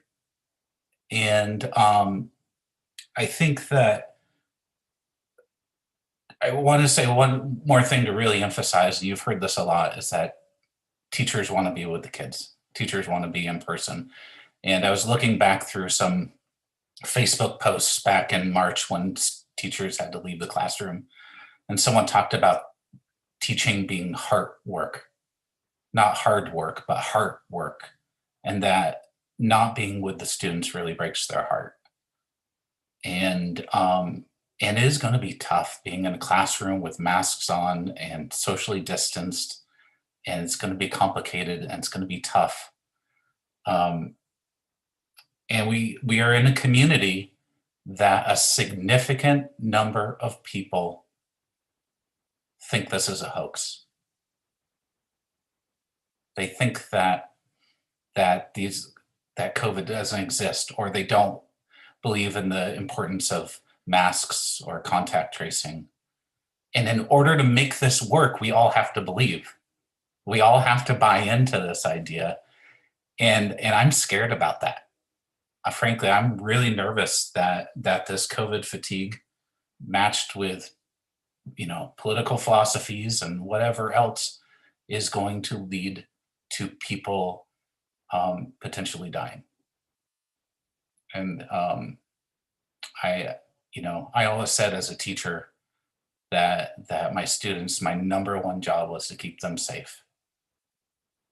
And I feel like my number one job right now is to keep students and staff safe. And I don't like the idea of going back when we have 350 cases per 100,000. I don't like it. It makes me extremely nervous. And at least if we knew the vaccine was just around the bend, I mean, we all saw those little numbers where they're talking about 2024 that we'd be able to get to group 1B. I think things are improving and vaccines are closer. But if the governor had made this decision knowing that we are in the process of getting vaccines, this would have made sense. It doesn't make sense to me now. It never will. And I'm concerned about the safety of our students and our staff. And I just want that on the record, that I'm really concerned about their safety, and I don't want to let them down. So thanks for your time. Thank you. All right, I have Director Ward next on the list of hands up. Oh, you're on mute. No, you're not. Great. Thank you. And I would like to weigh in, but before I do, if they're willing, I'd really like to hear from LJ and Esperanza. They are the two people on this board that will be most impacted by going back to school or not. And if they're willing, I'd really like to hear their thoughts and thoughts that might be being shared with them by other students. You want to go first? I do want to comment. I was going to get to them, I promise. If they didn't raise their hand, I was going to make sure that we heard. I know. I just like to hear from them before I weigh in with my own. Perfect. Sounds good. So which one wants to? I heard Esperanza's voice. So do you want to go ahead and go first? Sure. I was asking LJ if you wanted to.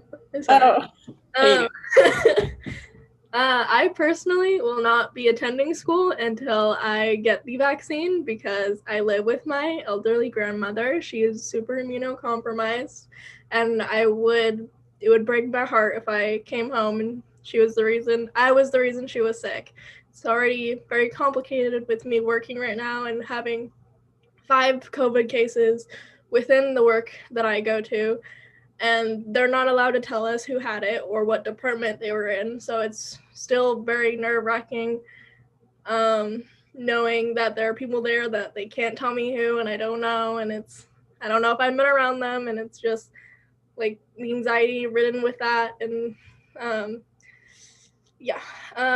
I personally don't feel comfortable going back to school right now. I know it's so overwhelming for everyone within the community, teachers and students especially. And I just want to give my heart out to the teachers right now because I know all the work that they're doing, especially with everything the superintendent just laid out, and everything they will have to do once we go back to school. You guys are amazing, and I know you guys are putting so much work, and I know you guys miss us, and we miss you too, more than we'll probably be able to tell you guys. But something I'd like to point out is, how are you going to be able to make every student follow the regulations, especially in the high school and the elementary?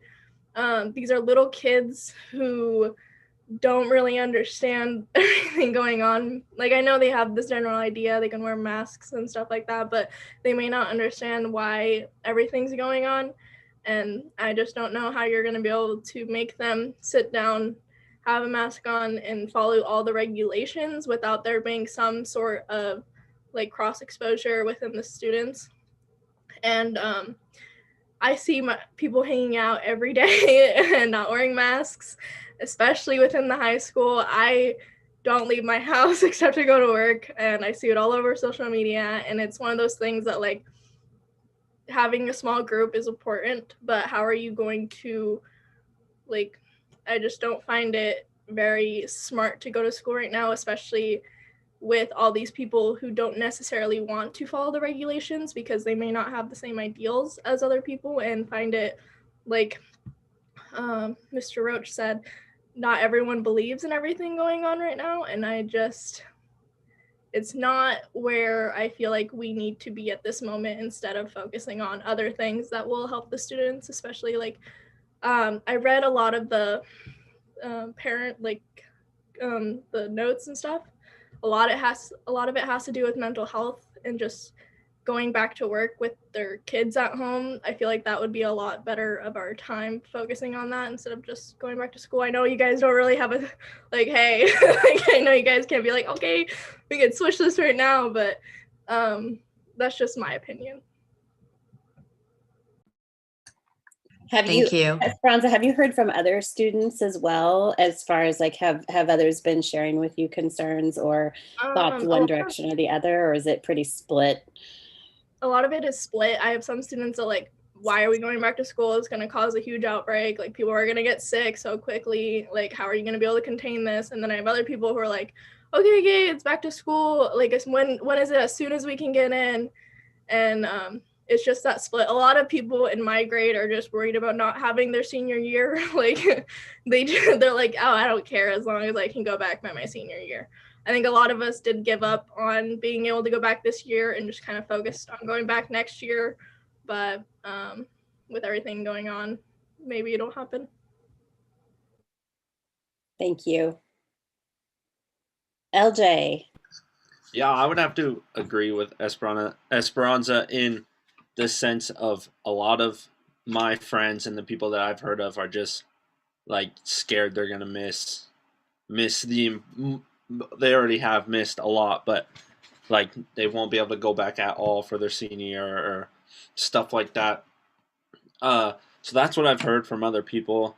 I haven't really touched base with anyone that hasn't thought anything different than that. Everyone just wants to go back because they don't want to miss out on the memories and, you know, the good stuff. But going off what Mr. Roach did say, there are people that I know that don't believe in it, that are like in my grade, because we're old enough to have our own opinions about that stuff. And that kind of scares me, because if those people are like, yeah, I don't believe in it, so we can go back to school and we're not going to follow it. We're going to pull our mask down whenever someone's not looking and stuff. So there's two sides to it, and they both have their opinions, and they're both very outspoken about their opinions, and there's no in between. So that's what I've been hearing from my part of West Albany. Thank you, guys. Yeah, thank you both so much. I wanted to hear from you anyway, but in the short period of time that I had between getting off work today and being with you this evening, I did some informal polling of teenagers myself. Some of them were mine, but not all. And I just asked the question, you know, do you want to go back to school? the ones that I talked to were unanimously yes. And their reasons were also the reasons why I am feeling optimistic about getting our students back in school as well. All of them said, I think I will do better academically if I can be back in school. And our teachers have been phenomenal this school year, but there's no question that educationally, academically, it works better when our teachers have access to our students and our students have in-person access to our teachers. They noted the social and mental health aspects, you know, that they miss their friends, and that not having that outlet is trying on them. They mentioned the lack of motivation that they feel sitting in front of a computer all day. You know, I'm also thinking about our students at risk. I feel like they're even more at risk when we don't have access to them during any part of the school week. I think that that COVID has, for our country and for our district, highlighted inequities and disparities that already existed, and that certainly this is taking a toll more on some of our families than our others. It is not risk-free to go back, and it won't be. But I think we can do it, and I think we can do it safely in a month's time. It is true, it would be ideal if all of our teachers could be fully vaccinated by the time that we start. But the fact of the matter is that the vaccine is rolling out, and that in a month's time, I think we're going to see the prevalence of it be less in our community. You know, even situations, I can't speak directly to yours, Esperanza, but you know, those members of our families in our community that are high risk are going to be getting that vaccine, and soon. So I feel that risk will be decreasing over the next month.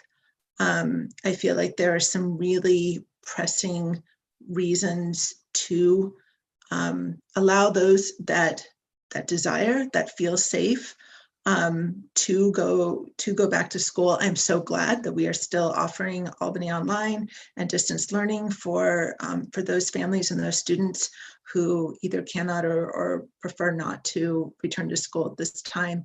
But I think for those that need to or that want to, it's important that we start working towards that, and I think that we can do that safely here.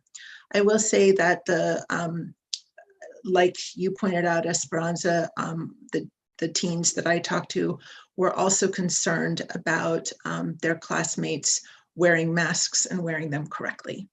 And so that was a universal concern as well. So the extent that we can have that expectation and enforce that expectation will increase their feeling of safety and as well their actual safety. But I'm in support of getting our kids back to school. Thanks, Director Ward. That brings up a question I had really quick that I'm going to just jump off of before we move on to Director Aganaga's questions. And that is, do we have a plan in place for students who refuse to or are caught not abiding by those rules? And I say this from the perspective, I think, in hearing from both Esperanza and LJ, you know, Jennifer and I are both around high school students all the time too.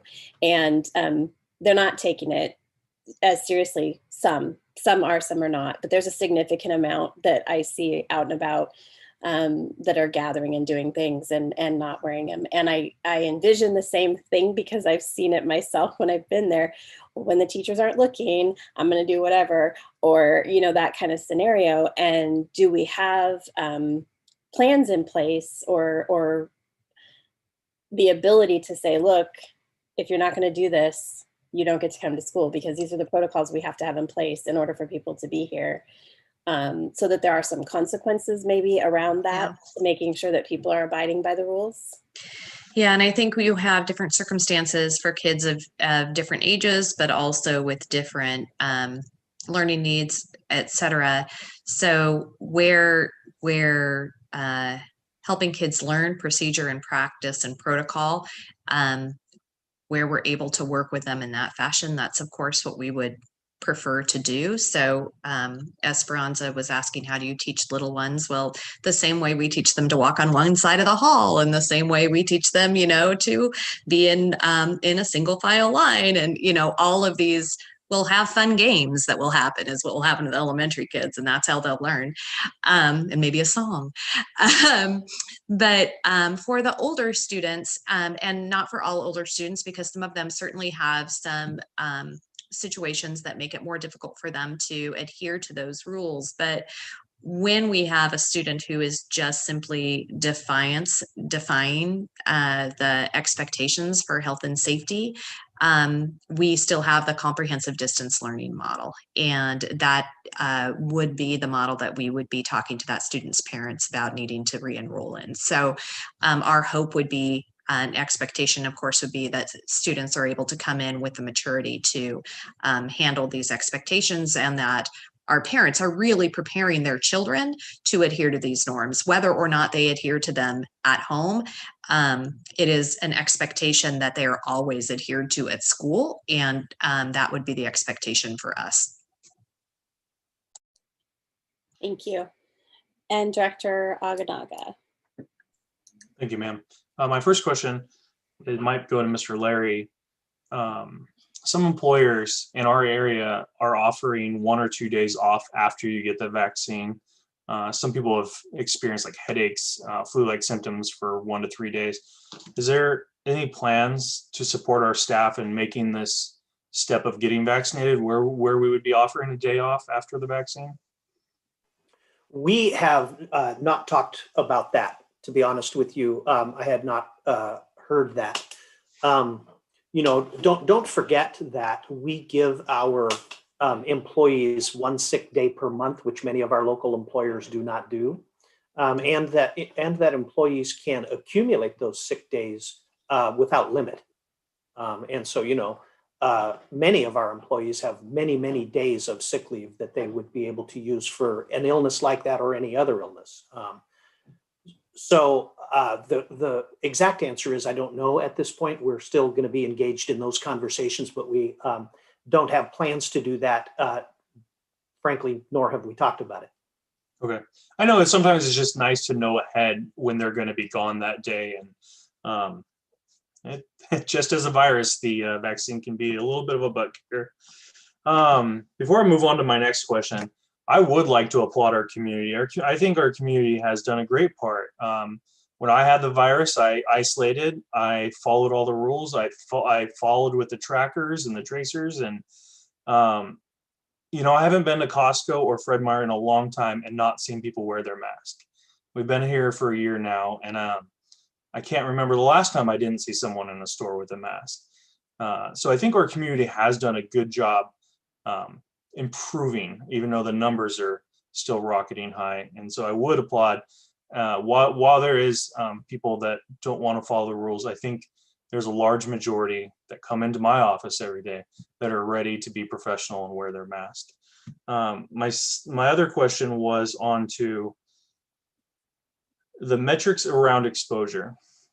So Lynn County Health will tell you that you need 15 minutes of within 6 feet of that person, and it can be, you know, broken up within 3-minute sections or 5. Let me pause that question and go back to something that was on top of my head too. We keep saying teachers a lot, and it's because we replace the word teachers with staff. But I would highly encourage fellow members to use the word staff, because there are so many great people that work all over this district. And I just hate forgetting that we do represent all of them. But the metrics for exposure, are those from Oregon Health Authority specific for schools? So are you discussing the advisory metrics? So if a student is tested positive, Mm-hmm. and we are sending everyone from his cohort and Mm-hmm. from his 4 classes home Yeah, for 2 weeks. it's from Oregon Health Authority and Oregon Okay. Department of Education. So I those are figured it two would be a little different guardrails for that we like have. mass populated areas like a school or a hospital Yeah. or something. Yeah. Yeah. Thank you. That's all my questions, Madam Chair.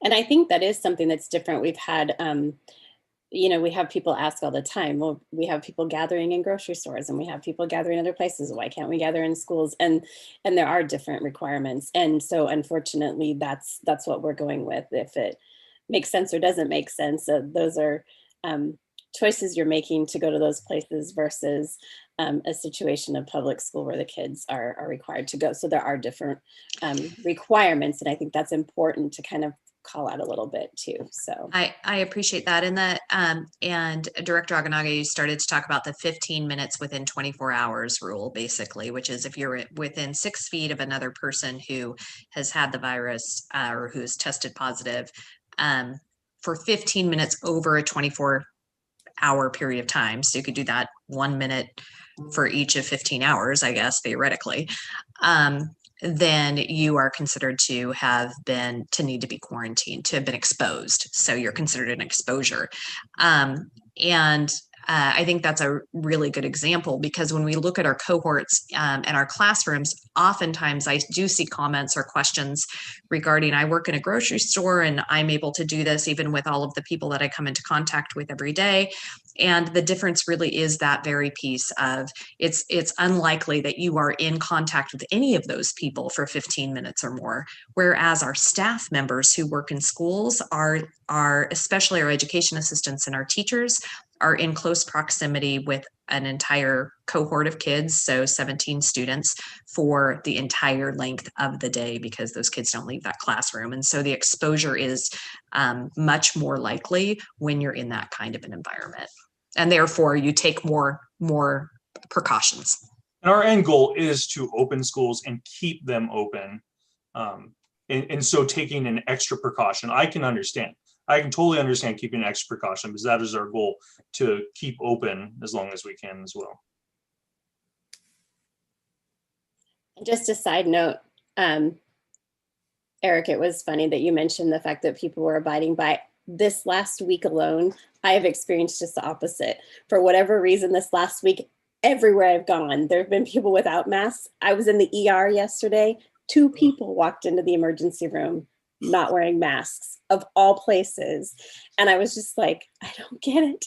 So, I think it depends on where you're at any given time. I think the majority of people are desperately trying to do the right things. But I think we've talked about before, COVID fatigue is real, and people are tired, and we've been going at this pace for so long that people are like, it's not going to change and hasn't changed, and all of that. So we've got all of that we're dealing with for sure. Yeah.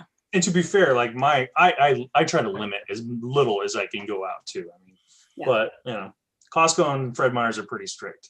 Yeah. I would also just kind of reflect back to one of the things that Dr. Muth said earlier, and has been our experience with our own nursing staff, and that is really just asking the community to cooperate with Linn County public health and contact tracers every time and whenever possible, because that has been increasingly more difficult, and it's more helpful for us if we can know who has been in contact to be able to keep everybody safe. So really just a plea out to the community to be as cooperative as possible and forthcoming as possible with contact tracers from Linn County Health, because that will help us all. Thank you. Director Thompson, you had a question or comment? Well, yeah, not really a question. I just wanted to, put in my 2 cents and my thoughts.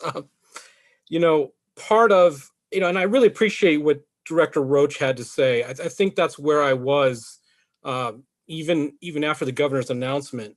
But part of following the science for me is being open to science, constantly learning and constantly reevaluating. And I think the Dr. Muth talking about all those research papers, there have been, because they went before us, there have been examples of how to do this. And I'm kind of putting my faith into that science has learned where we are and how to do this. And like I said, a key point, I just will reiterate, a key point of that is the contact tracing.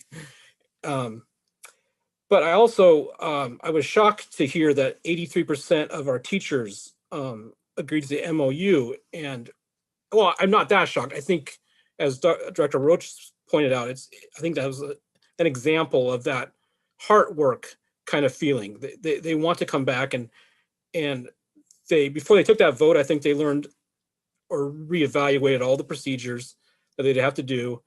I don't think we can overstate how much different school is going to look.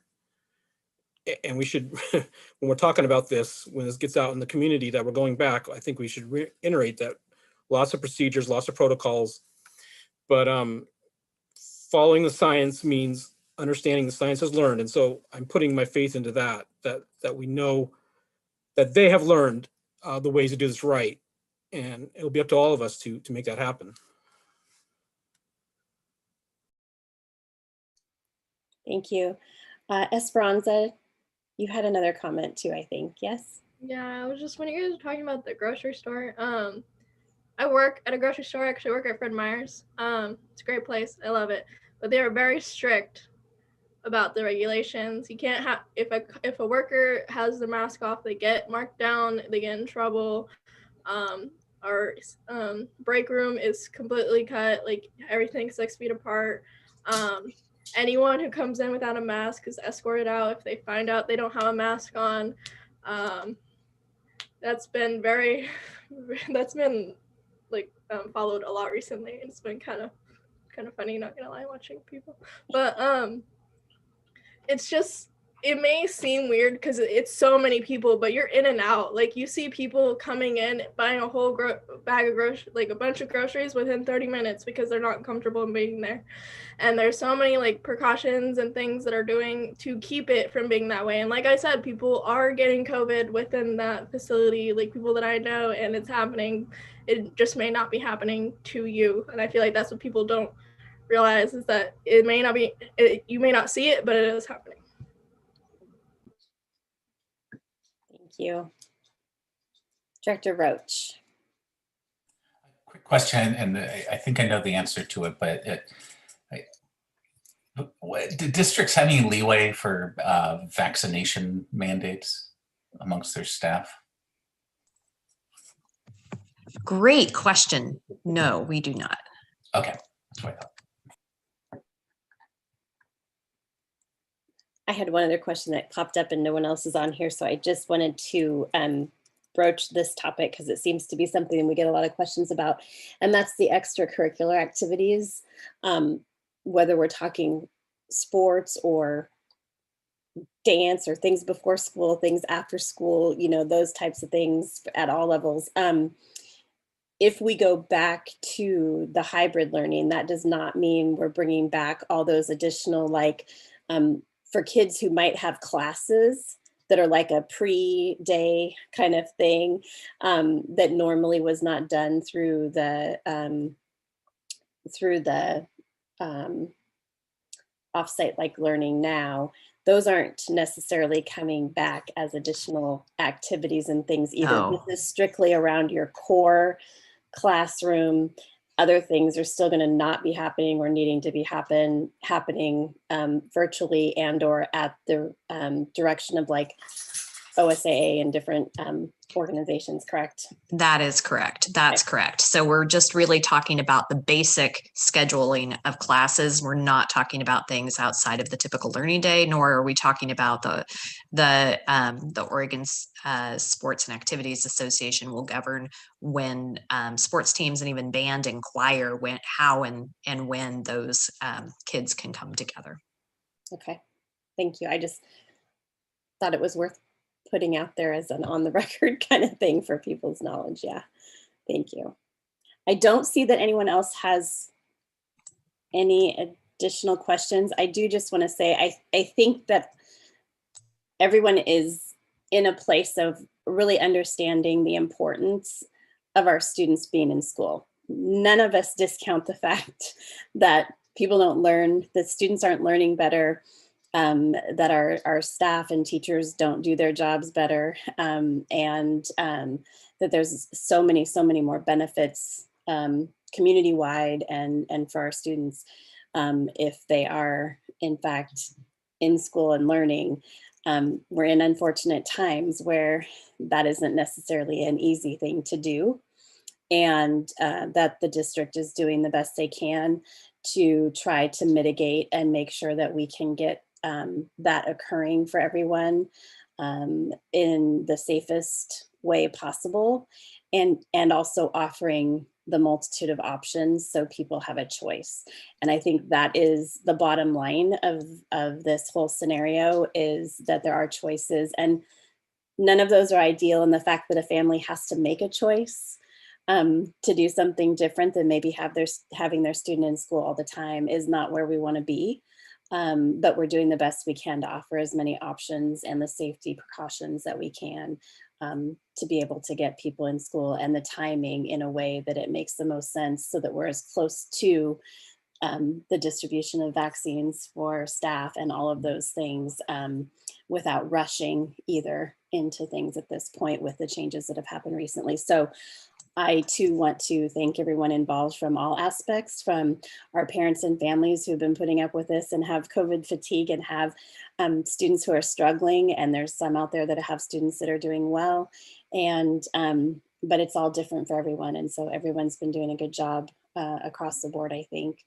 And our goal is to get kids back in school, but safely as much as possible. I appreciate that. And I didn't lead off. I've had so many conversations today that I was remiss really in just not leading off with the fact that there's nothing more important to me than our students and our staff being safe. I just, that is my very first commitment. It also is the thing that keeps me up at night and worries me, and has really guided decisions we've made as a district.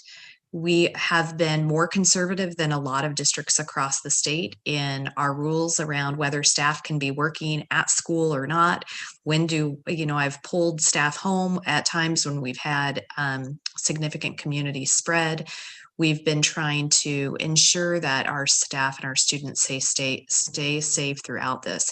It has been a very difficult decision. My opinion on the science has changed as I have talked to people who are in public health, who are scientists, and are sharing with me what they've been learning. I appreciated Director Thompson, following the science means understanding that science has learned. I really appreciate that quote because I can tell you that the last 3 weeks for me has been one of learning and listening and needing to hear a lot frequently from people who have a lot more expertise in the science of this than I do. And I don't take my commitment to students and staff lightly at all, and feel very strongly that I want you to know as board members that I would not be recommending this timeline if I felt there was a significant difference in risk between the last week of February getting everybody in and the last week of March or the last week of April. I just really believe, based on what I've learned about the science, what those areas over which we have control, that with the mitigation factors, I just believe that yes, there's risk. It will be risky. It's a risk to do this. It's a risk for the children to go to school. Our staff don't have the choice, so students have the option. Families have the option to enroll their students. Our staff doesn't have that choice of whether to work or not. So I am very conscious of that and want to make sure that we're not starting school back prior to the safest position to a safe position for staff and students. And I just believe, based on the science, that we are there now. I also really believe in the vaccine timeline, and am extremely appreciative of the partnership with Linn County and their commitment to getting those vaccines distributed very quickly to our teaching and all other staff. So important to note that it's for all staff. I do question Esperanza's point about living in an intergenerational home. As I've put an equity lens on this decision, I go back and forth on my decision. So I think about students like you, Esperanza, who live with someone who may be vulnerable. I think about our families who culturally are not wishing to take a risk of putting their child into a risky situation. I also think about our families with whom we haven't communicated well in this comprehensive distance learning model, and where it's hard for them to engage with school when it's all through the computer and distance learning, and what that negative impact is to students. I think about mental health on both sides of the equation. So it certainly is not a recommendation that I make lightly, and it's certainly a recommendation that I've given much thought to, and we will continue to be giving this thought and having discussions about this. And I just so appreciate the gravity with which you approach this discussion, and the feedback that you have provided. You have definitely given me and the team a lot to think about and discuss, and we will keep you informed as we move forward from here. Our next steps will be on Wednesday. I will hold some staff forums for staff to be able to ask questions about this draft and hear their thinking. And then my hope is that that as we firm up the dates and create this timeline, that we also are seeing the vaccine roll out to 1B quickly. So thank you very much for your time. So moving us forward, it is a little after 9, and we knew this was going to be a long meeting evening. I know there's a lot of people that are joining us on our call and just watching, but we are going to take a quick 10-minute break, and let's do that now. We do have several items still on the agenda, which includes comments from the public and some other things. So feel free to join us back here, and we will say at 9:20, and then we'll get through the rest of our agenda. Okay, thanks everyone.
Kim, can I clarify something when we come back from our discussion earlier?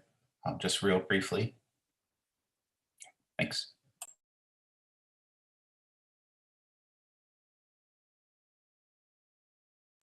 Sorry, I just realized I was answering you on mute. I'm sure you could read my lips saying yes, but yes, that's fine. Thank you. Yeah.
I think we're just waiting on Melissa. So I'm gonna go ahead and start just a couple things real quickly. I hadn't met, oh, there she is off and on. I know she was working on some shuffling of information for us for the agenda. So I know she may still be doing some of that. And really quickly, before we get into just my explaining of what we're gonna do next, Director Roach had a comment he wanted to make. Thank you. Just real quick, I caught it when Director Thompson said it, and I thought about it a little bit more over the break. I want to clarify the survey and the 83.7%. That the agreement was for staff in the different sort of protocol for coming back, and it wasn't really about, you know, that they're all ready to go in February. Is that correct? That there were no questions about February in there? Yeah, no. So the MOU was not regarding the timeline for when teachers came back. The MOU was about the conditions for when teachers come back and work with students. That's correct. Okay, so I mean, we know teachers want to be back in classrooms. Staff want to be back in schools, but we don't know necessarily how they feel about this plan. That's correct. We'll learn more from them on Wednesday. So all we know, the teacher that I've spoken to so far is Lindsay, who's the president of the union. And certainly there are reservations. And, you know, as we look at what teachers and other staff are feeling, and I talked about this a moment ago before the break, I certainly believe that there are we will find that staff have reservations, and we will find that there are different levels of acceptance of that mitigated risk and you know, how comfortable they are with that. There's also going to be some conversations and some learning that needs to happen around the science and an understanding of why did the governor make this change, and why would it now be okay with the community rates as high as they are? So there's certainly conversations that we need to continue to have. Thank you. I appreciate that. So I appreciate the meaty conversation. We knew that would be the case, and we did have a pretty big agenda. We will be adjusting our agenda. We'll talk about this a little bit as we go. We'll see how far we get through the things that we know we have to get through tonight. And then we'll discuss whether or not we want to postpone some of the other items to the next meeting, or if we think we need to have maybe a second meeting scheduled in between so that we can address some of the other issues. So for the sake of time, we'll just see how far we get from some of those things we have to do real quick, and then we'll have another discussion, okay? And I know that there are some under the superintendent updates for the reopening. There were several documents put in board book for board members to review in addition to what was presented tonight. So hopefully you've all had a chance to look at those. Under board liaison reports, we pretty much just had our updated list of the roles each of us had agreed to kind of take on. And I believe that's a final version she was just providing to us so that we all know where that landed. So I don't know that we need to have any discussion around that. If there's questions, as I'm going through things, pop up there. And I see Director Thompson had a quick question. Yes. Yeah, on board roles, I with the okay with Director Roach, he is listed as the city council, city hall liaison, and I offered to do that, to take that on, and he said okay. So one change, I believe he's okay with that. So we'll document that change and make sure that that happens on that list. I'm gonna look at your favorites and steal from you. Just okay. Have at it. How about you look at my favorites? You can steal a couple from me. I didn't mean if you want. Okay, so we're going into board reports. I know our student board members sometimes end up having to leave us a little bit early in the evening, so I'm going to start with them and then they can bow out when needed, since we will be going for a little while longer. So how about LJ, we'll let you go first on this one and update us with your board report. All right, yeah, so we've been back for 1 week now. From what I've heard from students, it's going the same as it was before break. Everyone's like, they thought they would have a lot of motivation coming back, but it's just, you know how it is. It's a drag sometimes. But we have, I know our soccer teams are doing some limited spaced out outdoor practices, which is super awesome. We have some band rehearsals happening this week outside. We have a whole setup that we're doing, so that's super awesome. So it's super encouraging for us kids to just be able to do those little things. I know our leadership class is finding little ways to do some small activities and whatnot. So with all the buzz going around about school going back and who's going to go back and who's not, and the whole chaos of that, is super awesome for students to have these little things that show that we actually are doing things. It's not just talk, like we're doing little practices here and there. So that's super cool. And everything else with school is basically the same. So thank you. Esperanza. Okay.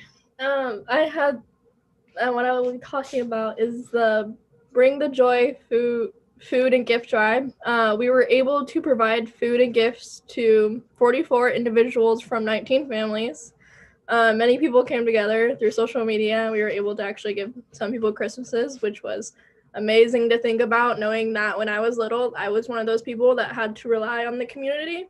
And it's amazing to know that we're still giving back. And this year I was able to give back with that through my family's fortune and like goodness that has come to us through the years. It's just one of those things that I hold dear to my heart, and I'm very thankful that it's something we do within our community. And something else I would like to talk about are two amazing individuals that I love, and I've had the honor to compete with them, knowing that one of my best friends, Serena Howard, is going to a full year with a 4-year full ride to Yale University. And Mason Stocking is one of the finalists for Yale and West Point. He's an amazing individual. And Abigail DeYoung and Nora DeYoung were selected to the Oregon's Music Educators Association 2021 All-State Treble Choir, which is an amazing accomplishment. They sadly will not be able to actually be a part of it, but it's just an accomplishment to even be selected. And it's amazing to know that these people would have had that great opportunity. And within that, the only thing that really came from the students this week and the coming past weeks is, when are we going to school? Are we going to school? That's the only questions I got. So I wrote down a couple things to get back to them with, and I know some of them will be eager to know if we can actually go back sometime soon. Thank you for those updates. I really appreciate, and I think the rest of the board members do, the fact that you guys are so engaged in trying to gather information through your positions on the board, and also then taking that information back to as many students as you can. It's such a joy to hear that, and it really does help us do our jobs better. And I think it is a big key to the communication of getting with our students. So thank you guys very much for how much you do that. It's greatly appreciated.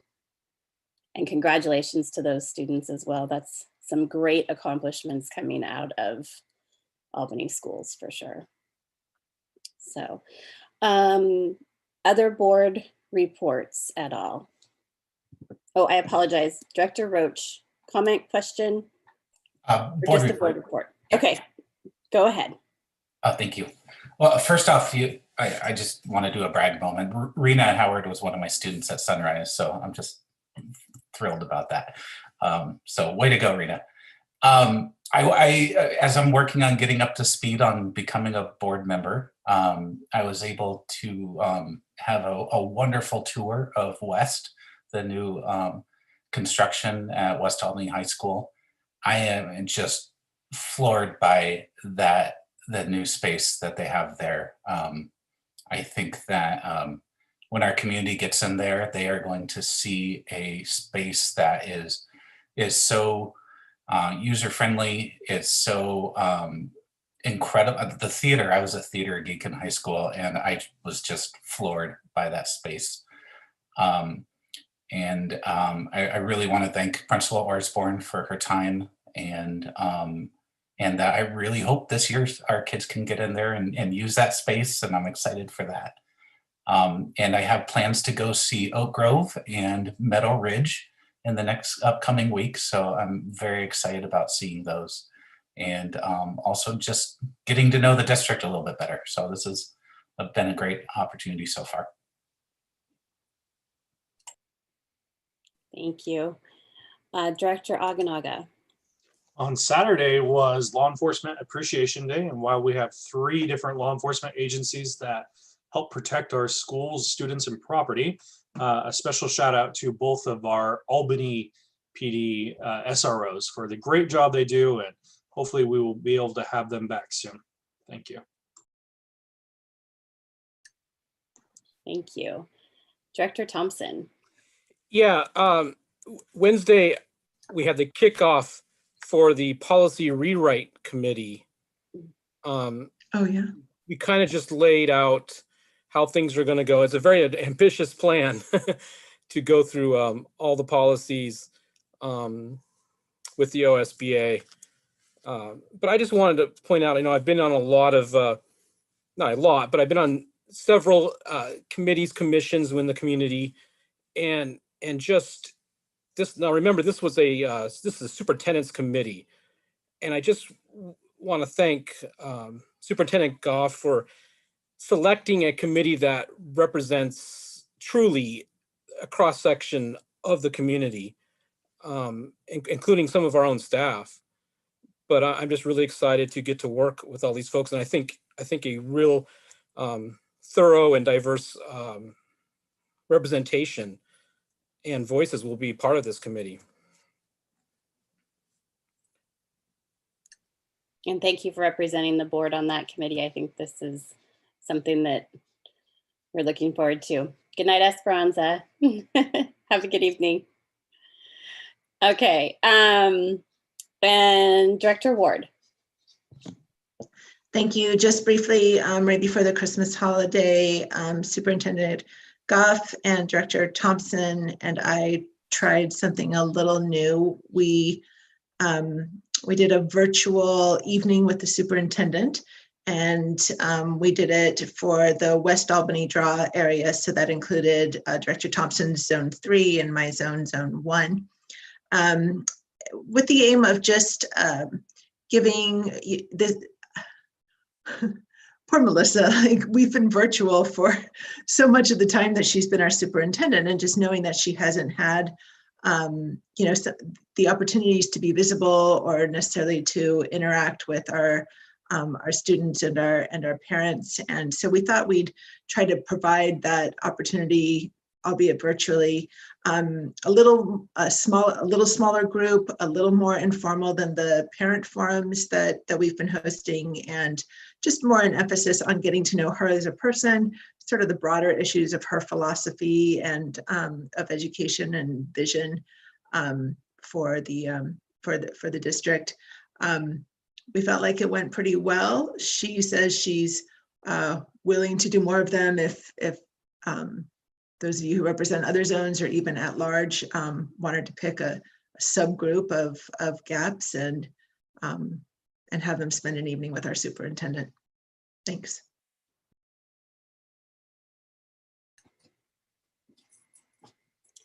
Thank you. All right.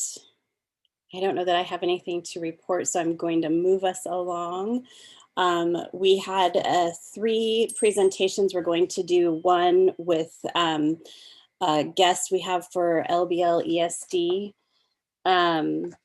And then I think we're going to push past the 2 reports and save those for either a later meeting or later in the meeting. So I will give this, oh yes, we've had Jason join us. Welcome, Jason. Melissa, I think, did you want to start?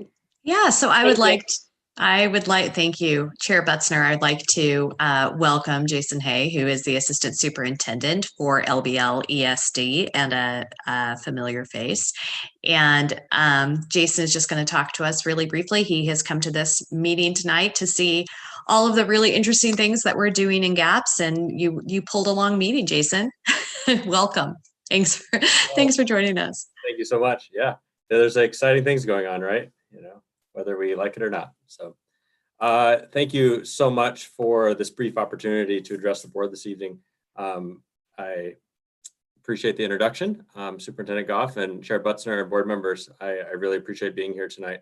As you're probably already aware, Lynn Benton Lincoln ESD serves educational agencies, districts, and schools across the state, but primarily serving the 12 school districts in our 3-county area.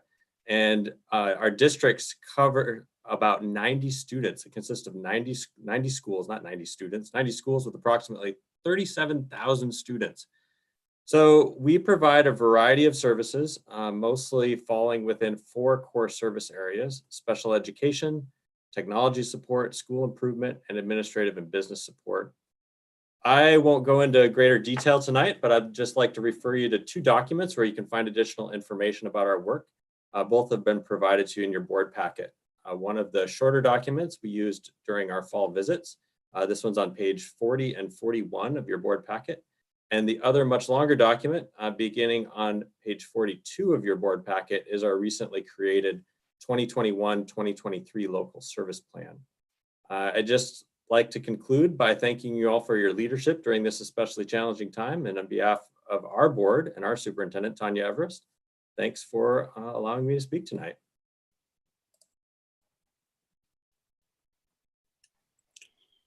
Thank you. I want to comment that 2020-2021 document that was in there, I think is a great overview, and I really appreciated seeing it. I don't know if I've seen that before, that has all the service and the service data and that sort of thing. So if board members haven't had a chance to really look that over, I think it really has some great information and a very easy to digest synopsis. So thank you for providing that to us. Well, thank you very much. It's a document you've probably seen it in the past, but it is a revised document, and it's more colorful and definitely has been reworked. And so we're pretty proud of that document. Yeah, it looked great and was very helpful. So we do have the 2021-2023, like you mentioned, local service plan.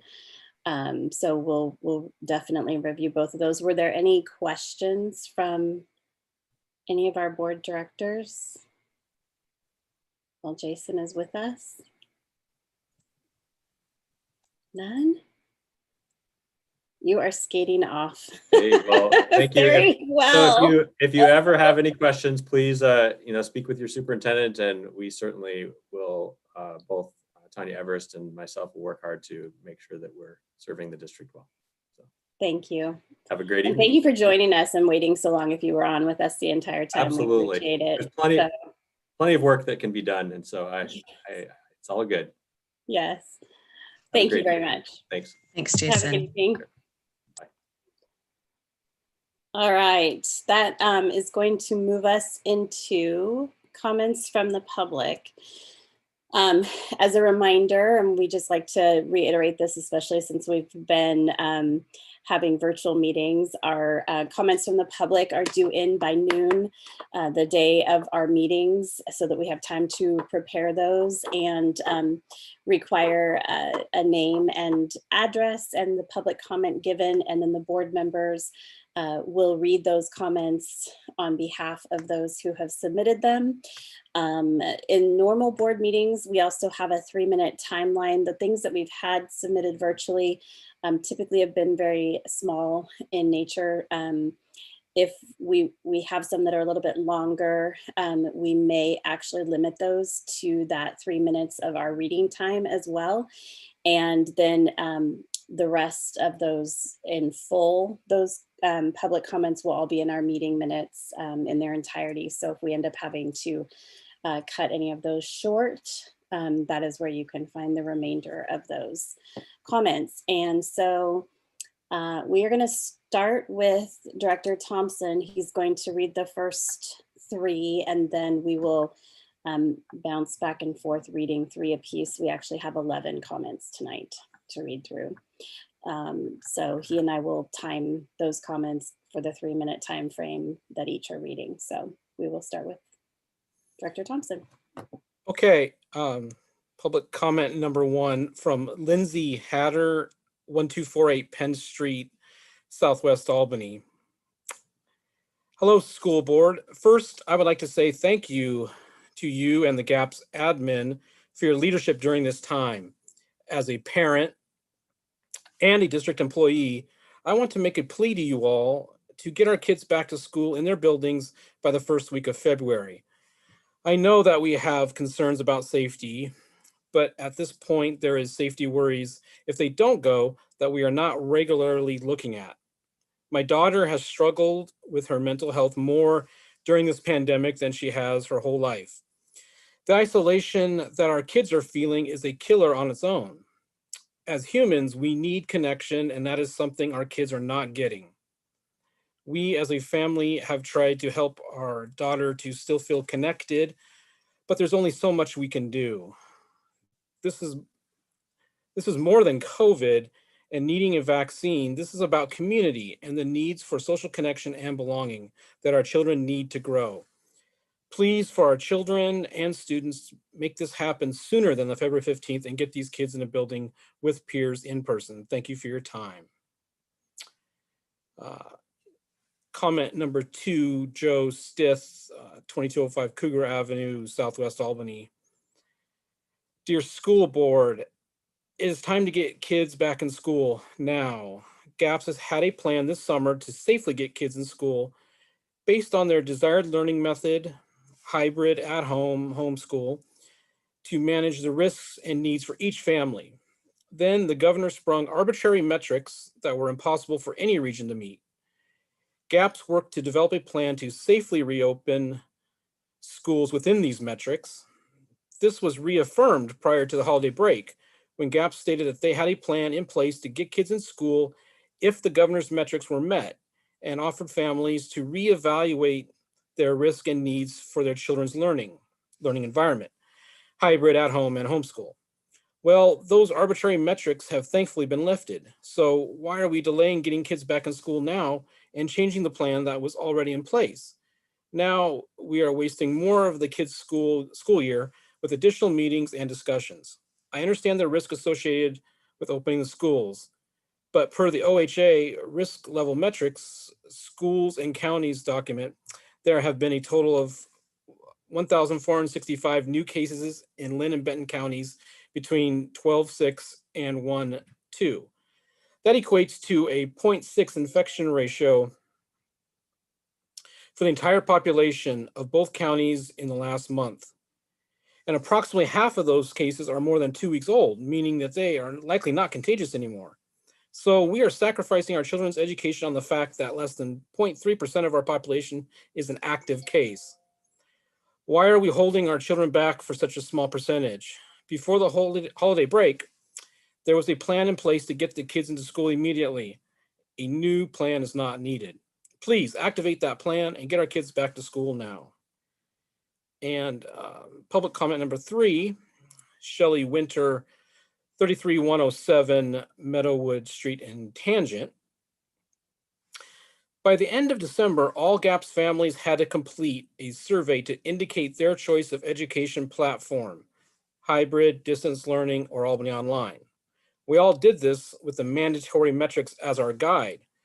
Now, with Governor Brown announcing the change in the school metrics becoming advisory from mandatory, what options do families have if we feel that hybrid learning is opening prematurely? Can we change our preference of hybrid learning to distance learning now? And can I just say on that last one, I think we answered that during our discussion. So someone needs to reply to Ms. Winter. Yes, I believe we did. So hopefully that will get out to the families.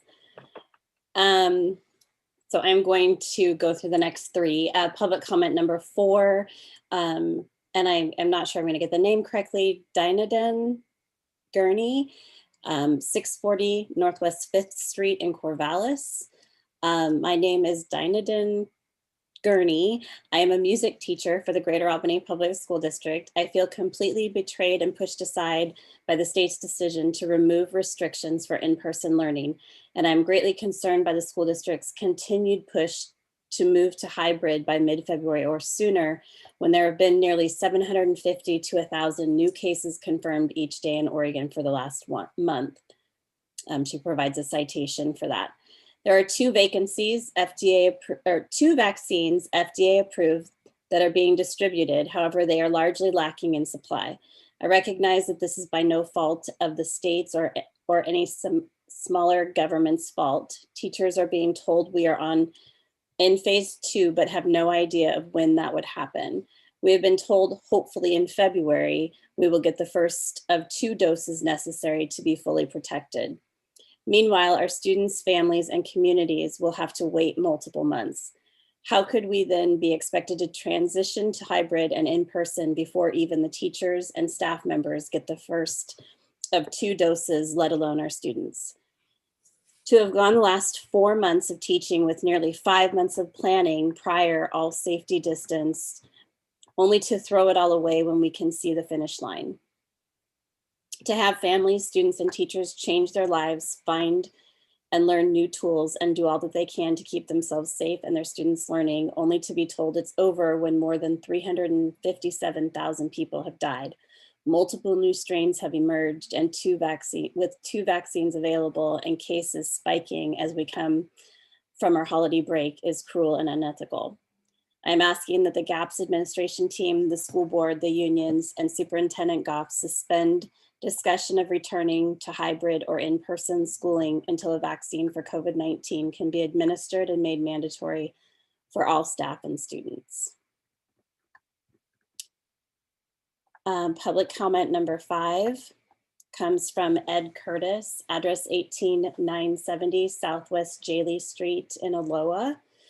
I am a retired high school teacher with 31 years of experience in Corvallis and 6 years in Forest Grove. I have also been contributing monetarily and some volunteer time to the Greater Albany Public School District, in particular Memorial Middle School, for the past 13 years.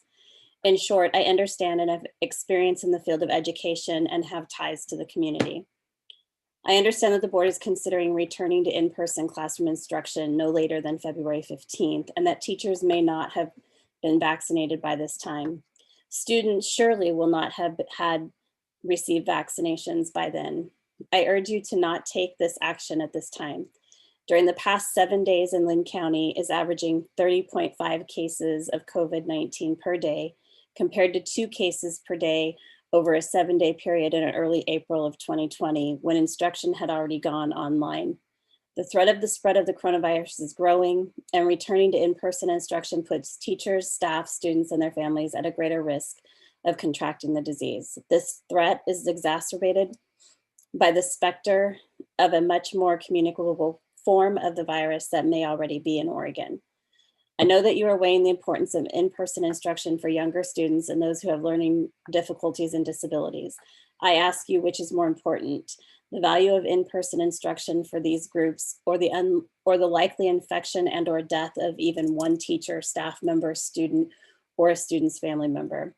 Which is more important, the value of in-person instruction for these groups, or the likely spread of this virulent disease?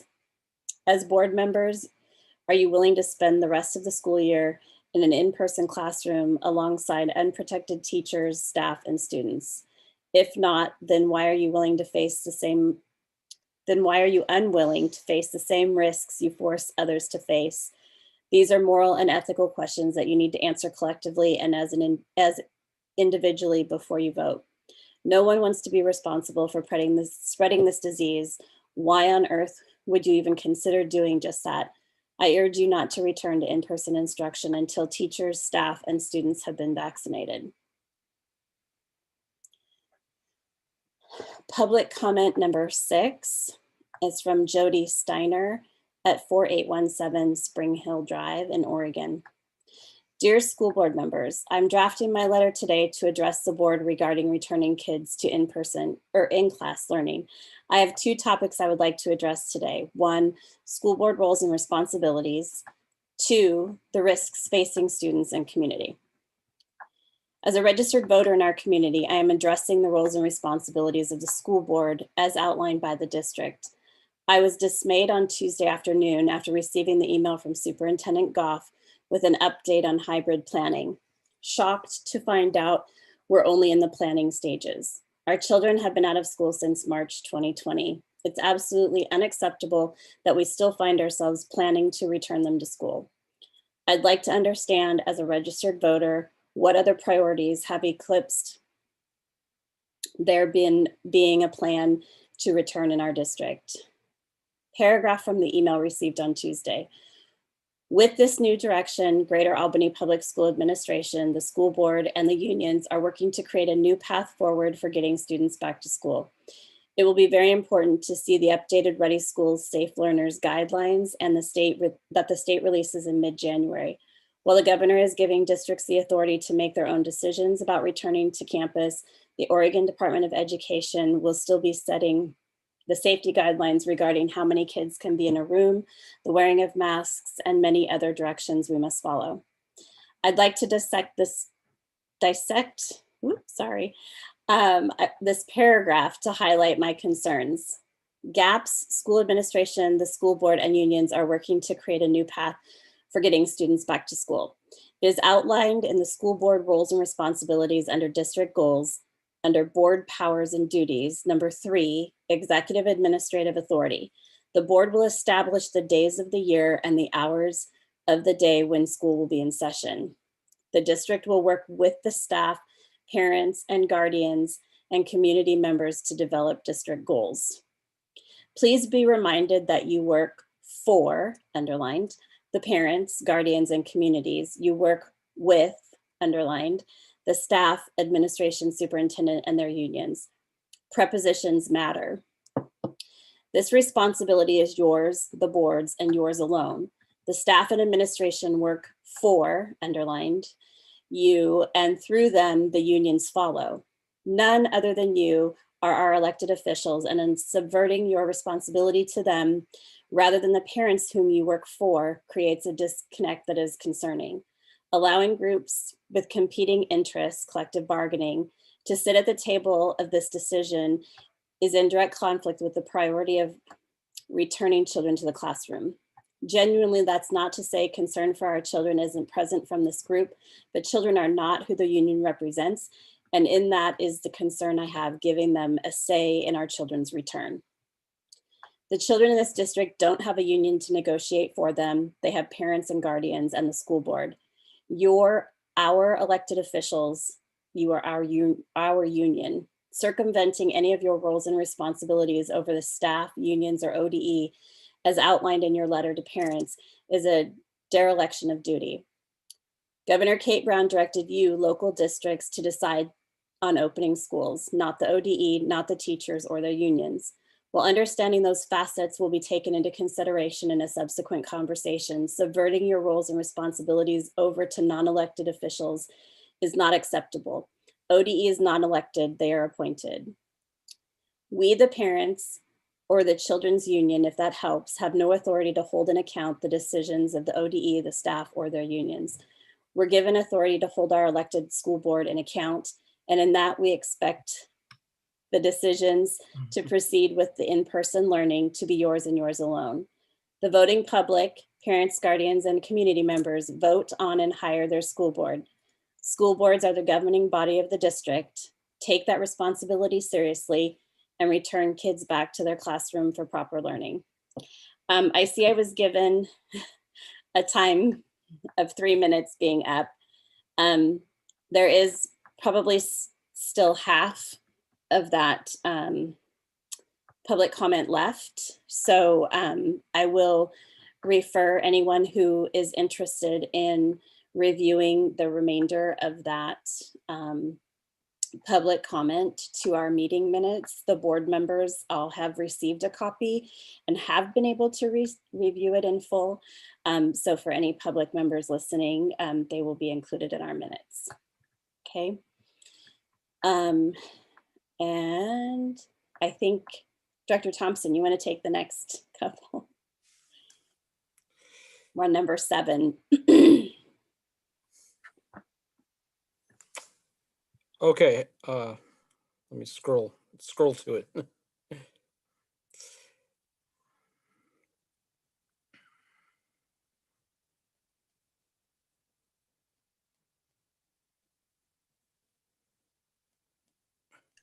you want me to go ahead with this one until you get to it? I'm here. You got it. Okay. Public comment, comment number 8. Dev Brazel, 3290 Countryman Circle Northwest in Albany. Members of the Greater Albany Public School Board. As we near the reopening of our public schools in the Greater Albany District, several thoughts arise that should be considered in decisions related to opening our schools. Firstly, the state of Oregon is seeing a rise in COVID-19 cases throughout the state, as well as within both Lynn County and Benton County. The state saw a spike in COVID infections after the Thanksgiving holidays, and now is beginning to show a similar pattern after the December holiday season as well. I would think that our district would take these patterns into consideration. Second, it seems that students and families in our community do not fully understand what in-person education will look like. It is not back to normal. Many restrictions will be put in place, including but not limited to students remaining in a single class environment throughout their time in school, no school-wide lunchrooms, no interaction with others outside of student cohorts, etc. I would hope that our school board would continue to educate our community members with the reality of in-person education during our pandemic. Third, we know all too well that there has been a substitute shortage for many years. This has been compounded by the events of the past year. When returning to in-person teaching, we know from other districts' experiences how important it will be to have a sufficient body of educators to cover the workload through times of illness and otherwise. I question if we have the numbers for this. Fourth, an available vaccination has been arriving, but Oregon efforts to vaccinate have come up short of late. Educators are within the 1B group for vaccination. It might be prudent to await the option of vaccination to further protect against community spread. Lastly, I would hope to see that our leadership transition to in-person meetings before asking members of our Greater Albany Public Schools community to do so. Please lead by your example. Thank you for your time. Public comment number 9, William Kemper, 2870 Ambleside Court, Northwest in Albany. Dear Gap School Board and Administration, as the father of a teacher in Albany and a grandparent of a first grader in Lebanon, I have a vested interest in your decisions regarding the return to in-person classes. As a former Corvallis School Board member, but now living in North Albany, I have a great empathy for your difficult decision. In your case, the decision is far-reaching in that it has both short-term and long-term ramifications. There are no precedents to follow and significant controversy with any course of action that you may choose, but you do have choices to make. With this said, I hope to offer some suggestions to help in your decision. The goal of getting all students back into the classroom as soon as possible is not an issue. There are several issues to consider before determining how to achieve this goal, with both short-term and long-term ramifications mitigated. While Governor Brown has given you the ability to take action that is not solely based on reaching a lowered case count, this metric has been shown to be quite variable from week to week. While lowering the case count is certainly a worthy goal, a better metric might be reaching an 80% teacher and staff vaccination rate in a specific school prior to in-person classes starting up. The 80% threshold may be off since there's no research evidence on the necessary level to reach herd immunity. In addition, there will not be any vaccine approval for children in the near term. Using this strategy would enable the district to prioritize school openings in a phased approach, send a clear message in favor of vaccination to the community, and protect, as much as possible, the teachers and staff coming in contact with students. The use of the more arbitrary case count metric will leave teachers in limbo, as they have been since the beginning of the pandemic. Creating and revising course plans for online, hybrid, in-person delivery is very hard on teachers and students as well. I fear teacher burnout. I'm hearing real-life experiences from my 3 children and 2 of their spouses who all teach in multiple schools, levels, and districts in the US and Canada, as well as 5 grandchildren in elementary and middle school. It is critical for each district to listen to the needs and concerns of the teachers and staff. The plan needs to have their buy-in in order to be successful. The success of in-person learning now and in the future is dependent on how well the plan is implemented and how the COVID infection rate can be mitigated while still reopening schools. Thank you for all your efforts in these difficult times. I can go ahead and take the last 2 if you want. Okay. Okay. Perfect. Okay, so, and I think we had numbers crossed, but I'm going to read public comment number 9. I think you had 7 and 8, but that's okay. Public comment number 9 on our end is Mark Kemper, 2870 Ambleside Court Northwest. Dear GAP School Board and Administration, I am very concerned about your stated plan for GAPS to return to in-person instruction by February 15th date, if not earlier, regardless of whether we open before or after vaccine availability.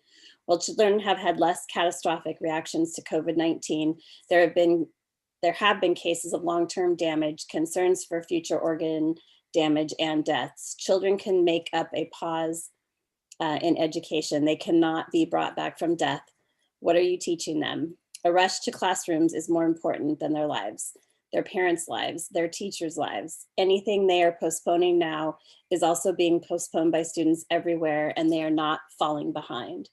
The teacher's exposure is even greater for hours every day with far higher risk of severe or fatal complications.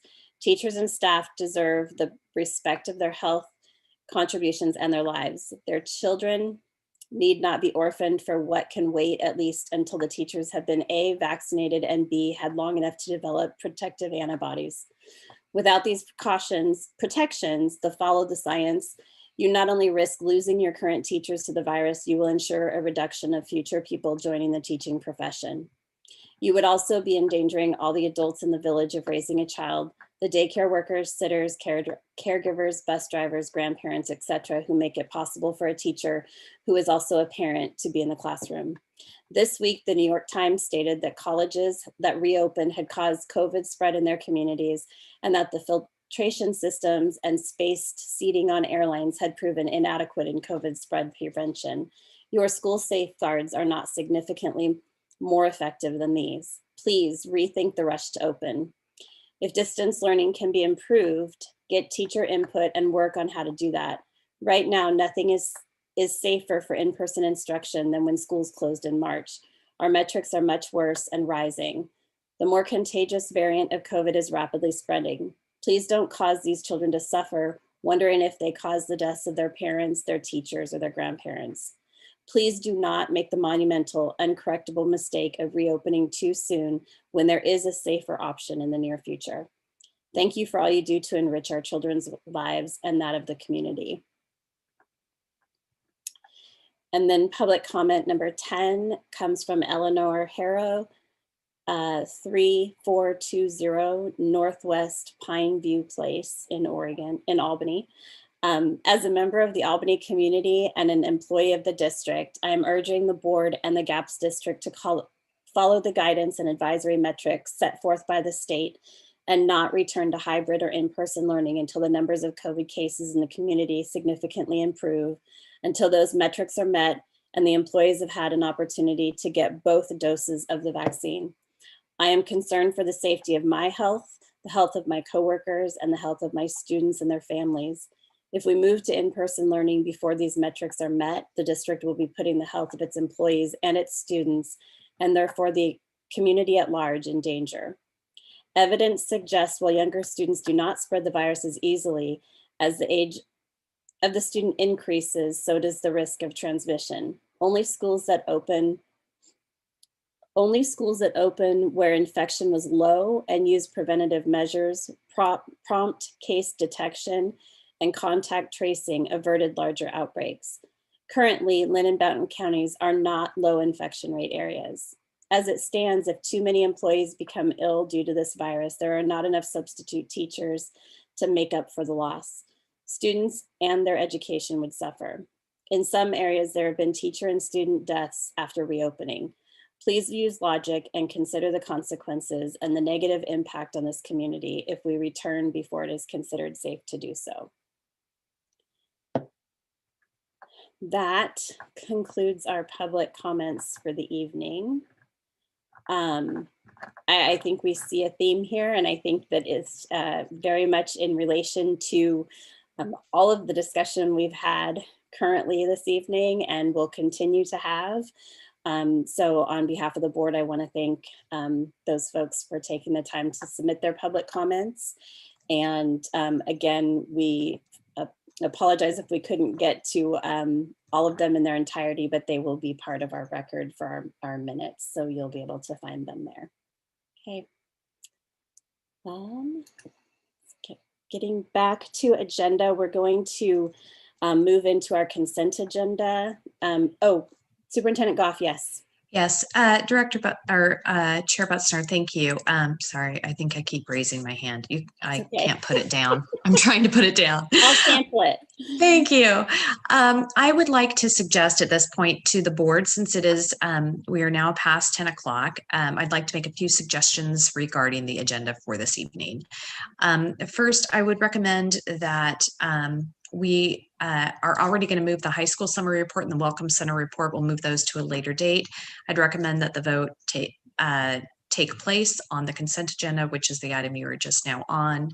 The old business, all of those items may be carried to our next board meeting, save for the board policy that you're considering. Chair Butzner, I would leave that to you, whether or not you want to have that discussion tonight or move that on to the next January meeting. The bond business and reports, I know that David McKay is out there somewhere gnashing his teeth.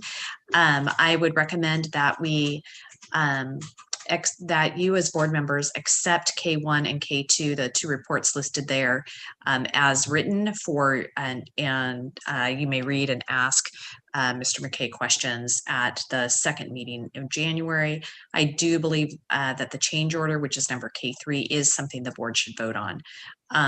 So really what that would leave left on the agenda for tonight is the consent agenda, whether or not you want to discuss the board policy and then the change order. And do we think we're sure that the school bus replacement needs can be moved to the next meeting? That's fine. So I believe that they are able to be moved, although I'll get a text from Supervisor Buttram momentarily if they are not. So I will know that answer for sure in a moment and will let you know. Okay, thank you. Director Yes. Ward. Just as a suggestion or as an option, we do have a work session scheduled for next week. I don't know if we might want to look at just moving the parts of this agenda that we couldn't get to tonight to a board meeting either before or after that work session. And then that leaves our agenda for our second. Yes, I know we can't do board action at a work session. I would suggest scheduling an actual board meeting either before or after the work session if we wanted to deal with some of these things. So we didn't have such a loaded agenda the second. Thank you. And Director Ward, I want to remind staff, please don't type in the chat because the public can't see what you type in the chat. Thank you. Go ahead, Director Ward. Sorry to interrupt. That's just a suggestion. Okay. So we will wait to hear on the one item, but we'll move into our consent agenda where we had our personnel and minutes from the last meeting. And were there any comments, questions, edits that anyone had needing to be made there? Okay. So our consent agenda passes. That moves us into old business. I do want to go ahead and address the board policy. And I believe we had a motion for that needed to take place, and I would like to get that approved. I mentioned this earlier today. So we've been working on the policy KL for several months, it seems like. And I did make a comment earlier in the meeting that referred to this, and this is our public complaint policy and process, where there's some new language that replaces old language and some updates to the policy itself. But just because we wanted to put that out there in its final form, I would like to get that one approved if we can, so we can get that posted. Are there any questions from what we discussed at our last meeting about policy KL? And I guess I would share Chair Butzner and board members to remind you at your last meeting where you discussed the public complaint policy, you discussed the question of anonymous submissions and where to provide information regarding requiring information about the complainant and specificity around the complaint or concern that is being expressed. You will find those updates included in the administrative regulation, which is an information item for you under M1. This policy KL remains the same as you viewed last time you were together. I move to accept policy KL as presented. So we have a motion on the table to approve policy KL as presented. Director Roach? Aye. Director Ward?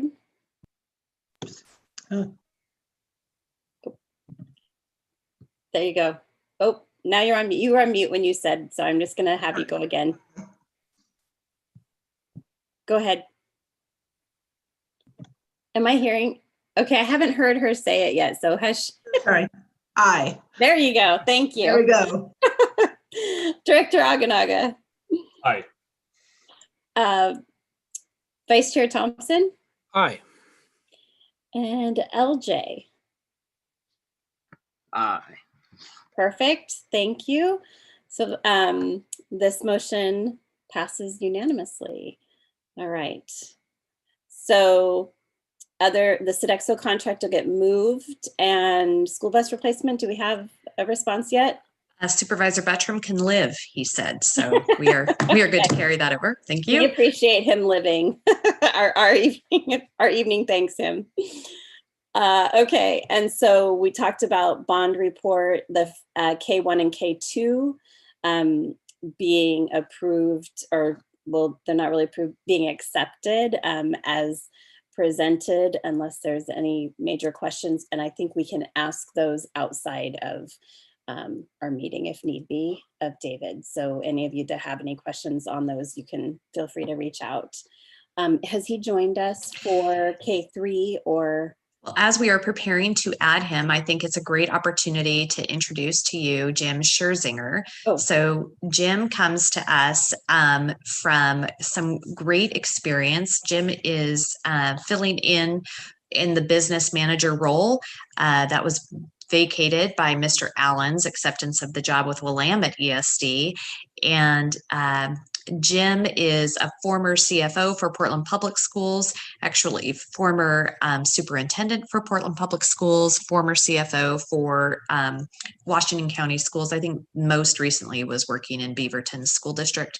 So he has a wealth and depth of experience, and it's been really great to have him join us. He will be filling in while we are in the process of posting for and hiring the permanent position. So Jim, thank you so much for being here tonight. And I realize I should have started off the meeting introducing you instead of maybe some people in the meeting were wondering, who is that guy? So glad to have you here tonight. Yes, thank you for filling in, and we appreciate having you. So, especially in the midst of this crazy year and this big bond project. Yeah, I picked a great meeting to start with. They are not always like this. They're not always this long, that's for sure. All right. So I see that we have added David McKay. Welcome. Thank you for hanging on with us this long, although I think we say that every meeting. So I think you're on mute. So if you are going to talk, we didn't hear you. I think you said my pleasure. I'm getting good at reading lips these days. Yes, I did say my pleasure, and you are very good at reading lips on little teeny screens. So, right. Yes. So we wanted to look at K3, which is the West Albany High School change order, number 16. And for those following, I guess I will pull that up. I apologize, I didn't have it up yet. So why don't you go ahead with a review of that one for us? Okay, great. We did review this at the last board meeting, December, and there were some questions around PCO 104.4R. We had actually made an error in our write-up where we had said that there was more that the building, West Albany High School, was going to be responsible for. There was a lot of communication going back and forth amongst my team and the building. And so we did make a mistake. Now we have corrected this, and the 346480, which is for adding the plaques to the chairs in the auditorium so that they can do a donation with a name on the plaque, is the only part that is being paid for by the building, by West Albany High School. And so I think that brings the clarification that is needed. I think all the rest are the same.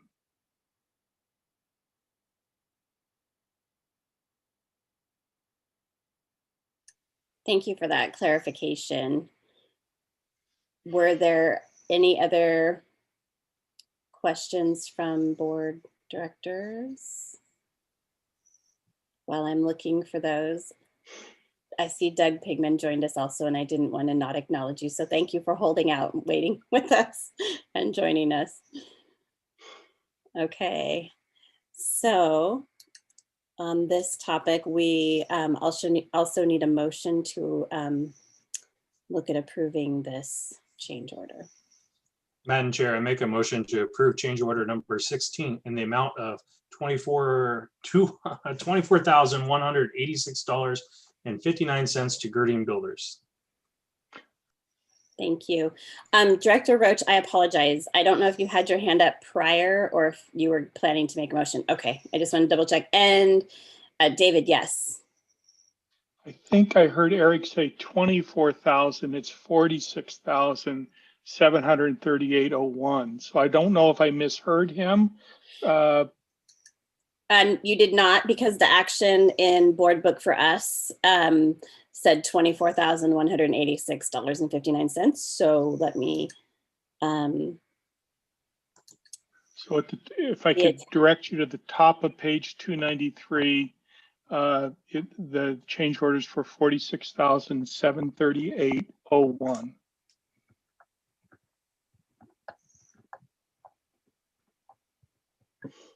Okay, I'm trying to pull it up here so we have it in front of us. It was 46,738.01. Yes. Correct. I'm trying to find the total here. Is that at the very end of the?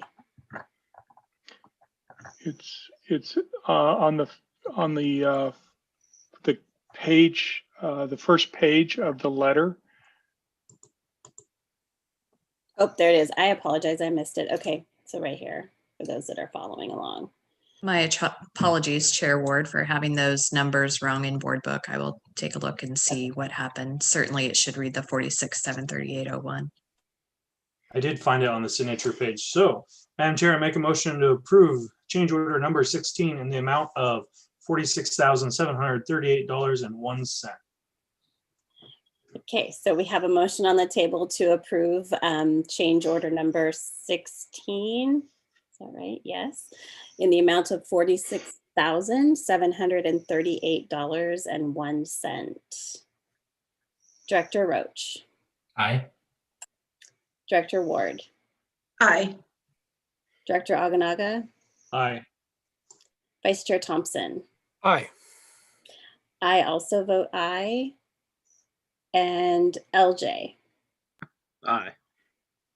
All right. That one passes unanimously.